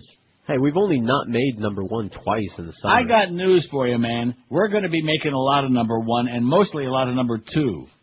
Yeah. Okay? very soon. Because if you haven't smelled, I mean, you're there in the building, and I got to tell you from Toronto, I got to explain it to you. I got to draw you a road map and a compass, and explain to you the position that they've got us in. We're on the Titanic, and we're halfway down to the floor of the ocean, and you're talking to me about summer bonus money? Bonus my ass! And it looks to me like somebody did. Anyway, let's cut the crap. Norman Elliott Kent works diligently and very. And by the way, it wasn't me that said that Norman. And if he wouldn't have made the phone call here last night and got me in the middle of it, I wouldn't have ripped him on the air today. And he said himself, and he also says this thing I just read here that he apologizes for being a pain in the ass. And of course, he doesn't mention any of the unmentionable stuff in here because then I wouldn't have read it on the air. Since he's listening, but I'm also getting tired of hearing about the unmentionable one and the unmentionable stuff. I don't want to know from it. Okay, leave me out of the loop. I've been telling that for years now. I don't care how many hysterical letters get written, how much crap gets back. I don't care. Not of any interest to me, okay? I'm not going to spend the rest of my life dealing with, fending off, or farting around with crazy people. I'm just not going to do it. Ain't going to happen. And if that's your idea of a good time, then go ahead and do it. Norma, go ahead and do it for those grave robbers. First of all, I have no idea why he's always... see these lawyers, man. Him and Joyce. It's a lawyer thing, and they're like having a cat fight now, the two of them. I'm trying to figure out Kenneth Mas Macho. That's the whole deal with those two. It's a lawyer thing. 1,142 votes. Man, I can barely speak, and I get a hostile email like that from your attorney. Well, I don't know what you're laughing about. Can I just clear it up? Because it wasn't me that was saying that he adds stuff. The hell Listen, what are you talking stop. about? You just got through saying that before the show today. Let me get to the end of the sentence. You were the one that said he adds all kinds of stuff in there, and before you even get it back, and he complicates it. How much have you paid this guy, okay? It was Greg. This guy's got a very flamboyant fag lifestyle he would like to live, and you're supposed to be subsidizing it, okay? Not just me. Why can't I get to the end of the sentence? It was Greg. With the kind of paltry money I'm making here, I'm supposed to subsidize the whole world here? It was Greg who said that Norm was always doing that. That's what I said. Greg can rot in hell. How do you like that? So Norm... Greg can go back to broke-ass mounting there, okay, and have a good time. Greg was always complaining that Norm kept making changes after Greg things also were kept agreed on. canceling meetings because he didn't like the tone of the show, okay? Right. So I didn't say that. It was Greg can sleep with the fishes as far as I'm concerned. Piece of crap. Phony baloney. Sack of lying garbage. There's better stuff in dumpsters from coast to coast than Greg. Believe me, that's the nicest thing I can say. Oh, Mr. Reed has canceled the meeting today because he didn't like the tone of Neil's show. Oh, brother. You people need to grow up. Make up your mind. Is it a hobby or is it a business? Is it a family hobby for the clan from Aintree? Is that what it is? It's a hobby. Yeah. I really think it is. It can't be a business. It's got to be a hobby. Although hobbies are usually fun. And what they're doing, man. Take a look at that schedule. Speaking of people that bug you, if you think you have termites in your home, then call our good friends at Ridded Pest Control today for a free termite inspection. Ridded Pest Control uses an amazing orange oil treatment that kills termites and termite eggs 100% on contact. I'm ready to have them smear it on me right now, the way I feel. They're gone, the termites, that is, are gone faster than you can say. George is a pain in the ass. Boy, Norma's really pissed off at you. All right. No, he's not. Pissed off at me. We don't care, okay? He knows it's a radio show, if anyone does. No, he doesn't. No, he doesn't. He's very offended and bitterly, just a bitter queen. And remember what they said in The Boys in the Band? Remember that one line? What? Beware the hostile fag. If you have termites, this is the best possible way to get rid of them. You don't have to tense your home. No worrying about poisonous gas. No moving out or hotel stays. No worrying about food or pets in your health. Because at Riddit, boy, I tell you, we could sure use Riddit at QAM. Not just for termites, but boy, we could use them to get rid of some real crap. They treat your home with this amazing orange oil. You don't have to leave at all. Like I said, no tenting. No looking like a clown. In fact, when they're done treating your property, the only thing they leave behind is the clean set of oranges for just a few days. So if you do have a termite problem, call Riddit Pest Control right now and find out about this amazing orange oil treatment that kills termites and their eggs 100% on contract. I feel like I'm on death's door. I'm sitting here laughing. No tenting, no BS, no kidding. Call right now for a free termite inspection, 1-800-447-4348. Be sure and tell them that Todd Dreck Cody to call. 1-800-447-4348. On the West Coast, 1-800-447-4348. This is Neil Rogers. This is 560 QAM. Neil Rogers. God. Coming up tonight on Inside the Behind the True Hollywood Celebrity Music Biography Profile Story. They came by their name rightly. They were the Coens.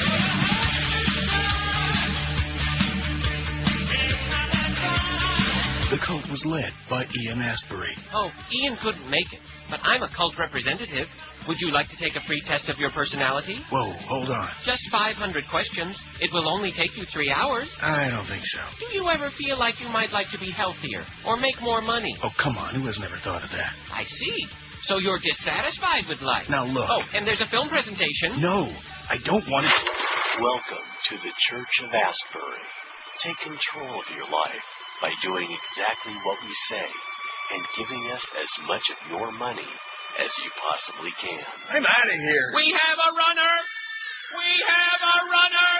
The cult! Run away! Run away! It's a big, juicy, shopping, red-legged show business. Tonight on Inside the Behind! Run away! I'm ready. I'm ready to run out the door right now. I may leave home. 118 to QM. Fight your own battles this weekend. Call up that queen, will you please? Okay. What? I already called him. I'm waiting for him to call me. What I'm trying to say is, you guys work this all out together, okay? You need not be involved. I'm not going to get involved with anybody else's issue. I appreciate the call you made in the first place. And let me tell you, I don't want to carry on a whole hour about this, but let me tell you the reason I had to call him in the first place. Yeah. And that is because I had an unsolicited call from Clara Bell, from your new general manager, which I don't think he seems to understand. I have no reason to communicate with him because nothing ever happens anyway. One of those, hey, how you doing? You still like me? Ha ha, one of those deals. And I explained to him the fact that both Josh and you hadn't been taken care of as he had promised me months ago. Right. And that was the one issue I wish he would address. And, oh, well, that's all my fault, and I haven't gotten around to it, blah, blah, blah, blah. And that was on a Monday. Well, it got to be the end of the week, and I had been asking both of you, and nothing was communicated, nothing was being said, nothing was being done. And it became obvious to me that once again we had to go call on poor Norma, who already has gone through a gigantic tumor that had to be removed from his body, as you recall, years ago, with a gigantic cancerous tumor because of all the stress and grief from this business. You follow what I'm saying? Right. No, I remember. So that's the reason I stuck my nose in there, because I realized that if I didn't call him to get after these fabricators, that nothing was going to happen. Right.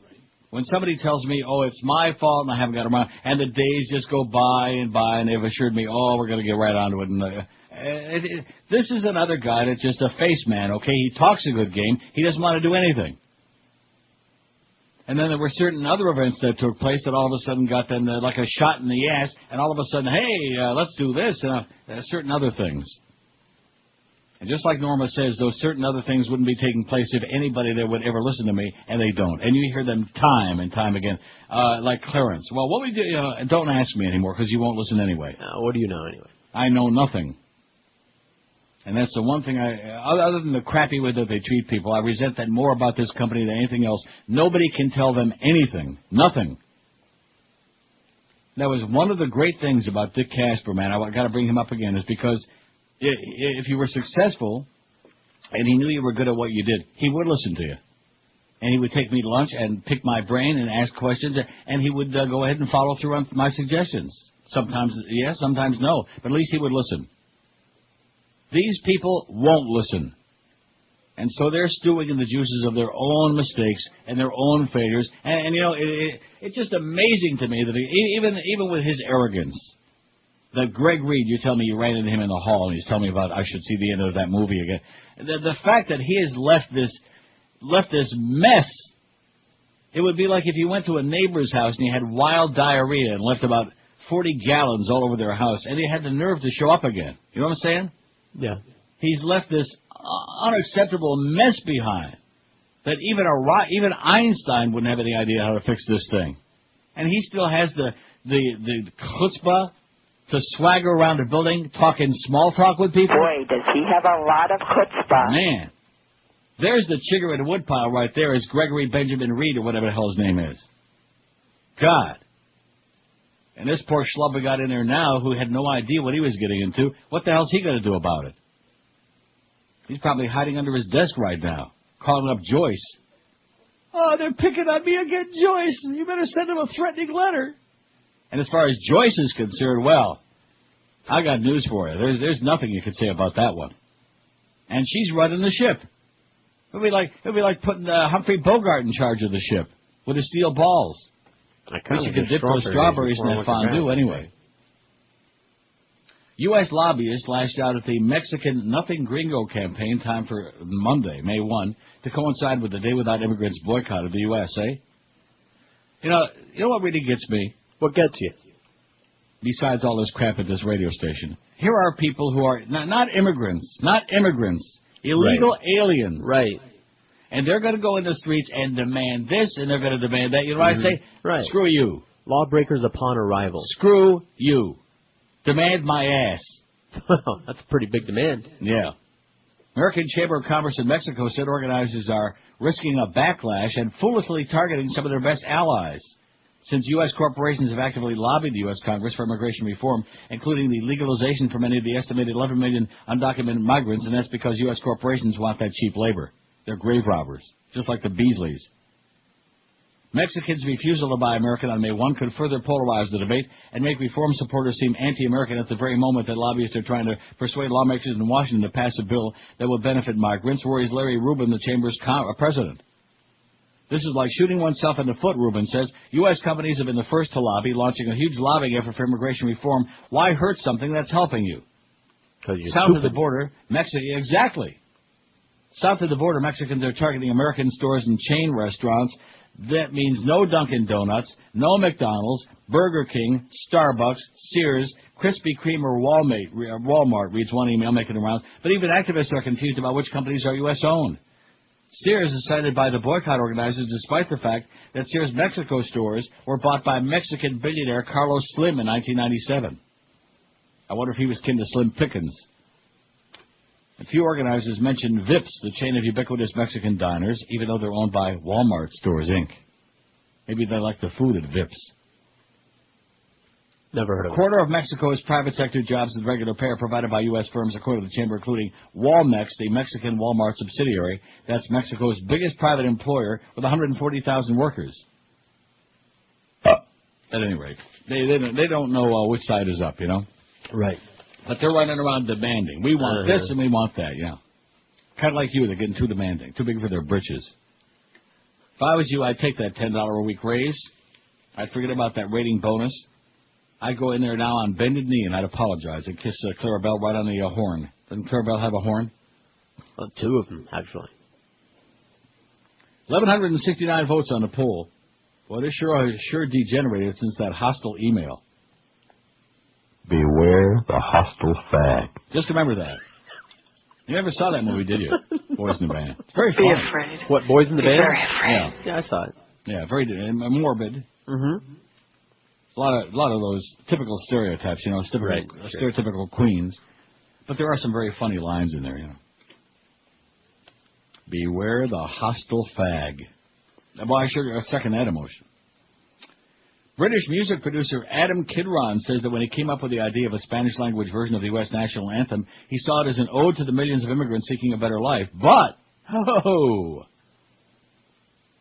there's Pitbull. There's a picture of Pitbull. He's singing it. He's hip-hopping it. But in the week since Kidron announced the song, which features artists such as Wyclef Jean, hip-hop star Pitbull, and Puerto Rican singers Carlos Ponce and Olga Tanon, it's been the target of a fierce backlash. Some internet bloggers and others are infuriated by the thought of the Star-Spangled Banner sung in a language other than English. Would the French accept people singing La Marseillaise in English as a sign of French patriotism? Of course not, said Mark Kerkorian. Well, you know something? That business about the French, how come in Montreal at the hockey games they sing "Oh Canada" half in English, or about a third in English and two-thirds in French, those frogs? And you want to know why? Because they're militant? Because they're militant bastard frogs, that's why. Miserable. I hope that Montreal loses the next 3 now. Hope nothing could be finer than to see them get beat by Carolina. Disgusting frogs. The initial version of Nuestro Himno, or our anthem, comes out today and uses lyrics based closely on the English language original, said Kid Rock, who heads the record label Urban Box Orifice. Pro-immigration protests planned around the country for Monday, and the record label's urging Hispanic radio stations nationwide to play the cut at 7 p.m. tonight in a sign of solidarity. A remix to be released in June will contain several lines in English that condemn U.S. immigration laws. Among them, these kids have no parents because all of these mean laws. Let's not start a war with all these hard workers. They can't help where they were born.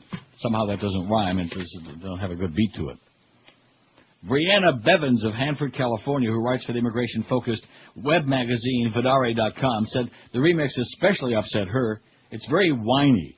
If you want to say all those things, by all means, put them on your poster board, but don't put them on the national anthem, she said. Don't be whiny. Oh, don't forget Geldia, too. Kid Rock, a U.S. resident for 16 years, maintains the changes are fitting. After all, he notes American immigrants borrowed the melody of the Star-Spangled Banner from an old English drinking song. He said the song will also be featured on the album Somos Americanos, which will sell for $10, with $1 from each album going to the National Capital Immigration Coalition. Pitbull, whose real name is Armando Perez, said this country was built by immigrants, and the meaning of American dream is on that record. Struggle, freedom, opportunity, everything they're trying to shut down us, he said. Well, guess what? Immigrants, not illegal aliens. Somebody draw you a picture and show you the difference. Right. Schmuck. Pitbull my ass. Oh, by the way, Josh has got a pitbull. Yeah, but he doesn't sing very well. I asked him if he had a dog, and he said, no, he's got a pit bull, though. Uh-oh. Montgomery implicated in Olympic doping scandal. Meters that was set in September of 2002 was expunged from track and field history because of drug doping. Sprinter Marion Jones is his girlfriend, and she, as you know, has been linked to the steroid scandal surrounding Balco Labs. So this just into CNN that former Olympic gold medalist Tim Montgomery has been arrested in connection with a multi-million-dollar drug bank fraud, and money laundering scheme. All right. Hey, what's better than staying cool and comfortable all summer long? And, of course, summer in South Florida is already underway. Just stick your head out the door. How about getting an instant $1,200 cool cash rebate on the world's smartest air conditioner, the 5-star edition of the Carrier Infinity system? And to make things even better, you can get this fabulous system from Royce Air and Heat, where they've been taking care of Tri-County area families for 3 generations. As a Carrier factory-authorized dealer, Royce guarantees your 100% satisfaction. And that guarantee is backed by Carrier. The people who invented air conditioning have now invented the Carrier Infinity system. It actually performs a daily diagnostic check and then adjusts itself for maximum efficiency. Don't forget now, to maintain maximum efficiency on your current air conditioner, the smart thing to do is join the Royce Air and Heat Comfort Club. Twice a year, they'll inspect and tune up your system. You'll enjoy priority same-day service if you have a problem, and you'll also get 10% off on any needed repairs. All of these things for just $110 a year. So whether you choose the 2-speed Infinity system with Puron or Peace of Mind with the Comfort Club, either way, make the smart choice the Royce choice. Call them toll-free and tell them that old Neil told you to call Royce Air and Heat, 1-800-377-0075. That's 1-800-377-0075. This is Neil Rogers. This is 560 QAM. Vatican urges Catholics to boycott the Da Vinci Code movie, huh? So they must be pissed off at Tom Hanks. It's Friday, you bastard. We don't want you to know the truth. Goodbye, McClellan. The truth will set you free. Now your feet are jealous. Shuffle back to Texas, get your big lion back, and crawl back inside your mommy's ass. Rectum. You're the debris of us, it's bad. Oh, that's right. I'm not going to play that right now. Just dawned on me. There's something in there that's okay. Raised a flag with me the other day. A fag. Did it? Yeah, I have to listen to it again off the air. 26 till 2. Now, of course, maybe Joyce will call in and say, oh, you better not, screw you, Joyce, okay? Oh. Talk to Joe. Talk to all your other underlings over there. Talk to Norma. Don't bother with me. And speaking of Norma, here's part 2 of his fax, his email. You ready? I'm ready. Sucking up, because he's afraid now he's not going to get it. And let me just preface this by saying that unbeknownst to you or him, I was going to take care of sending him some money to take care of your contract, being the good guy that I am. You are a good guy. That's sweet, and I wasn't expecting it. Well, no, because I saw the pitiful amount that they're going to increase your salary after all these years, and I thought to myself, well, he sure can't afford to be taking part of that and sending that to that silly-ass that's clean why lawyer I didn't of ours. call him in the first place, because I knew I was going to get a big bill. Because he would have wanted some money, you thought. But he says, I'm not taking... Would you listen to this? All right. I'm not taking a fee from George for this. I have it here. I'm doing it because when Neil God asked me to do something, I snapped like Colonel Clink. How is Bob Crane anyway, he asked. Oh, he's still dead. Besides, I'm perfectly satisfied with you subsidizing my flamboyant fag lifestyle. Send more money at once.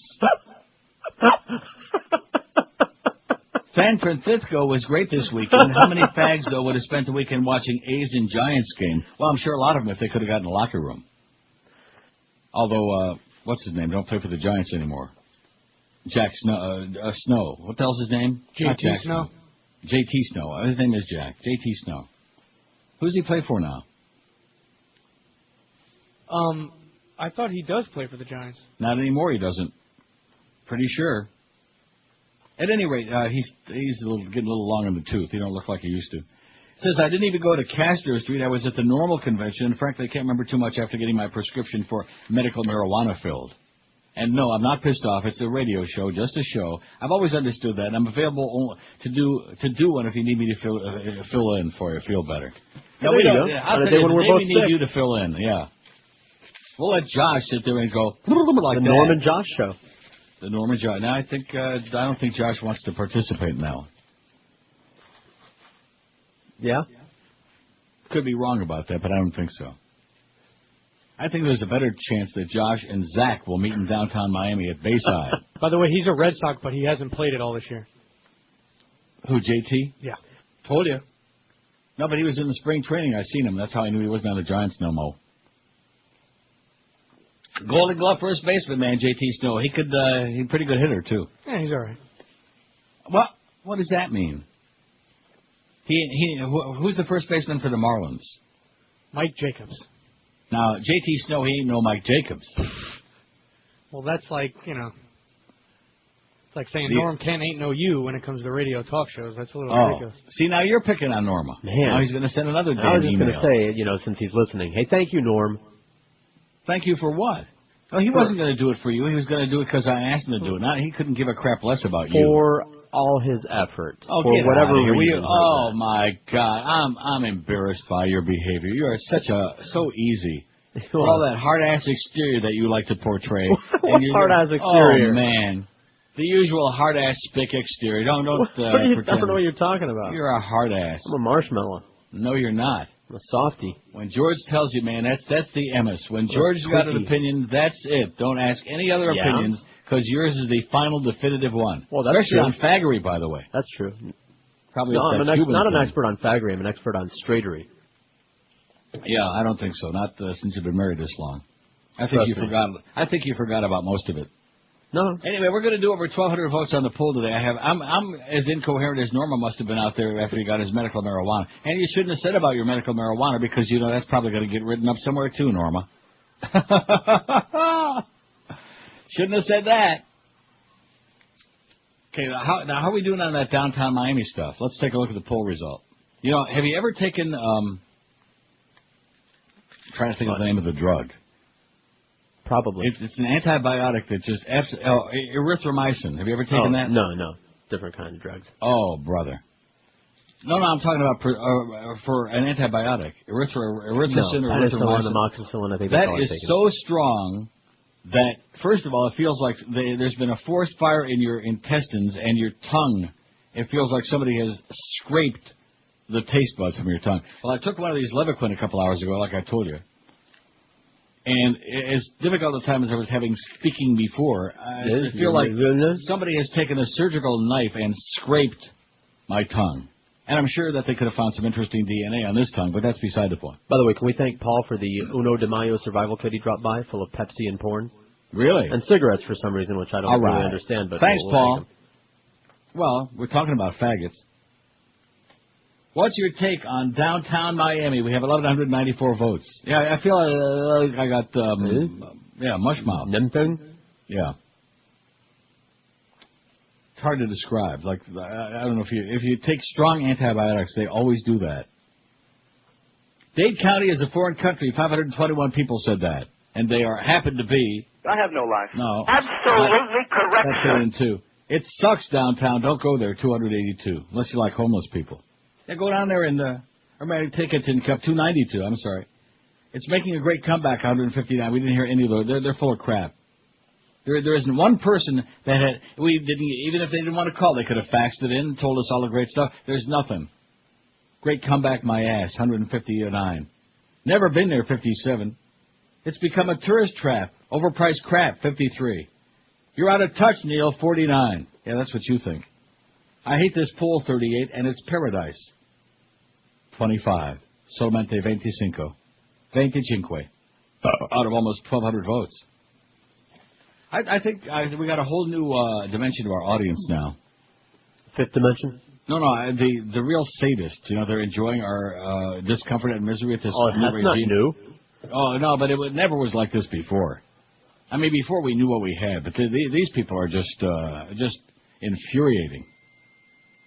You know, when you got a guy in charge who can't get off the pot without... See, he always has his cell phone in there because he has to call Joyce to find out which hand to wipe with, you know.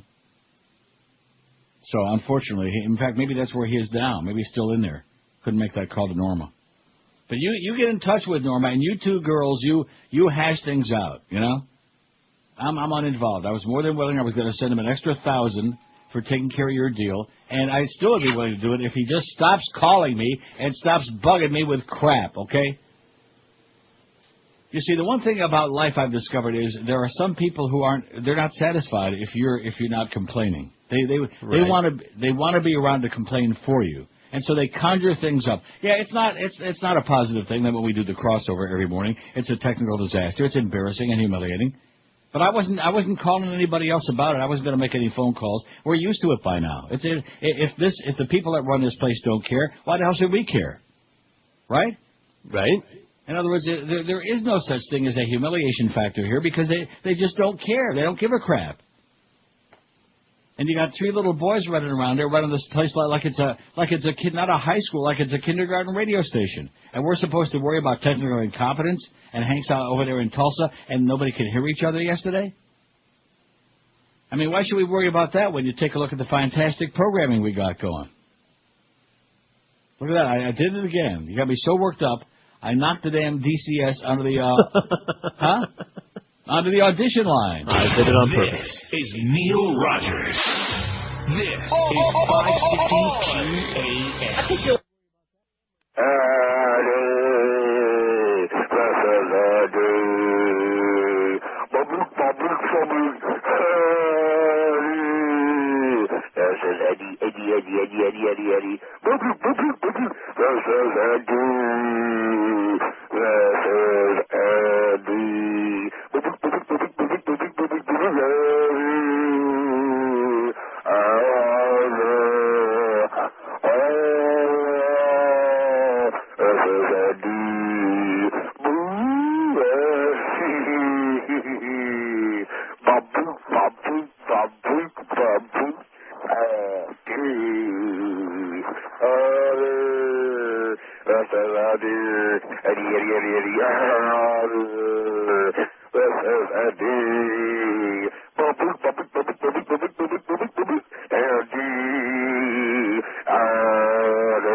See, now I feel better. Had my... I think we all do. Eddie Tonic. 148, we got Geldy coming up at 2 o'clock. That'll really... Before we be popping pills like crazy. Mad Dog at Hooters in the Pines at 4. Marlins on deck at 7 o'clock. The Marlins host the Colorado Rockies 7:35 at the stadium. Any interest? No. And then Eddie K after that baseball game. Now, Sean, who sends us these polls, which I appreciate his poll ideas, but he prefaces the poll suggestions by saying, I only caught the show for a few minutes at lunchtime today. You sounded a bit listless. Yes, you had no list. You know something, Eddie? I'll tell you, Sean. I kick your ass. Yeah. Well, he came in late. He didn't hear the explanation. I hope you didn't come down with something. If so, I hope you start to feel better. I've been fighting the flu all week long, okay, whatever this is. I've been probably 2 or 3 days I should have called in sick. But I show up being the trooper that I am, and Sean says, you sounded a little bit listless. Well, guess what, Sean? Screw you. I'll kick your ass. But thanks for the poll idea. An idiot. Probably ought to take a few calls here toward the end. We got so sidetracked with your damn contract and Norma Kent and all this other internal and infuriating stuff. Now, we need somebody in there who's going to just, just take the tiger by the tail and say, look, if you want me to do this, just cut the crap, and I'm going to do it my way, Like Frank Sinatra? Exactly. Like that song Greg played there at his farewell, because he didn't have the balls to say he got canned. So instead, I did it my way, plays a stupid song, Typical egotistical thing you'd expect him to do. Go away, Greg, okay? Quit tracking up the mess you made up and down the hallway. See, that would be the worst thing. Remember I said about going to your neighbor's house and messing up all over the house? Worse than that would be like stepping in it and then tracking it all the way through the rest of the house. That would be even worse. And that's what he's doing now. He's trekking it. WQAM, hello. Glenn Turner, that's the guy. Used to be great. Dare to be great. Guy with a hair lip. QAM. Used to be great. What is it? My favorite poll. WQAM, hello. Hey, Neil, how you doing, man? Okay. I got a question about your little poll. When you put that out there, you've got so much influence. You put out the choices. You kind of lean towards one, and everybody votes for it, right? Well, what are you talking about, Eileen? No. That's what happens. That's okay. 152 people say downtown's making a great comeback. I didn't lean toward that one. In general, okay? But my question is, how come you don't have that kind of influence on management over there? They got to get this station squared away, man. The reception is horrible. Cuban people, the Cubans, they're talking over you. I hear Cuban voices speaking over you. Well, that's been going on for 2 years, and they're oblivious, So I don't understand why you can't carry that same influence, man. Come on. They won't listen to me. Don't you understand, sir? They will not listen to me. Whatever I say, they do the opposite. I go through the Henry Tunnel. I get. That's right. What I get. Crazy. There's no extra charge. Can I just tell you one thing? Oh, he's gone. I guess not. No, well, he'll listen anyway. Over here. The checks show up a day early now because I've whipped them into shape on that, and they clear the bank. That's all I care about. I'd like to care about more than that, but when you work for these people, they make it very clear that if you care about more than that, you're a troublemaker. You're stirring it up, Quit stirring it up, as Joe Rose used to say. Stirring it up. And they don't aspire to do anything professionally or to be to correct these problems. And technically, we're a disaster, we're an embarrassment. And if you let it get to you, you're going to wind up getting sick. Maybe that's what it is. Maybe I have QAM disease. Because they will drag you down to another level. They're hawking about that. So those people who are here, who have spent many years here, and the way that they are trying to be real players and real players on the table need to get on the ball and start learning English and speaking the English language, especially the Pledge of Allegiance and singing the national anthem. I think the debate's too serious to take it lightly. And you think in part it really is splintering what is at issue. Yeah, it's more than just with immigration freedom. as a whole. It's an issue of respect here. It's not freedom of expression. Yeah, all you wetbacks out there, speak it English, okay, and cut the crap. Star Spangled. First of all, it's a crappy song to begin with. Why the hell would anybody want to, in any language, sing that crap, right? Right? Sing something more like this.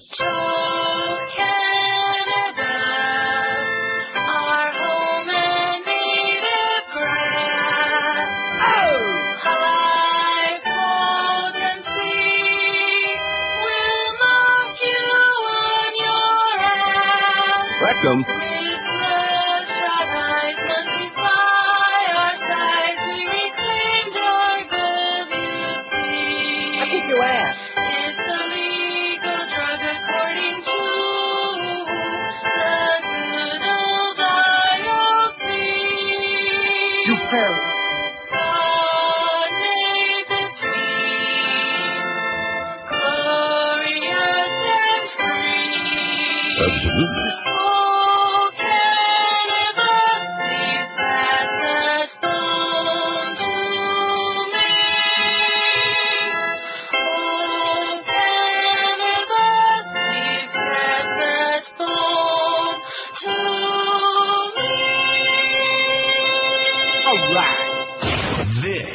Neil Rogers.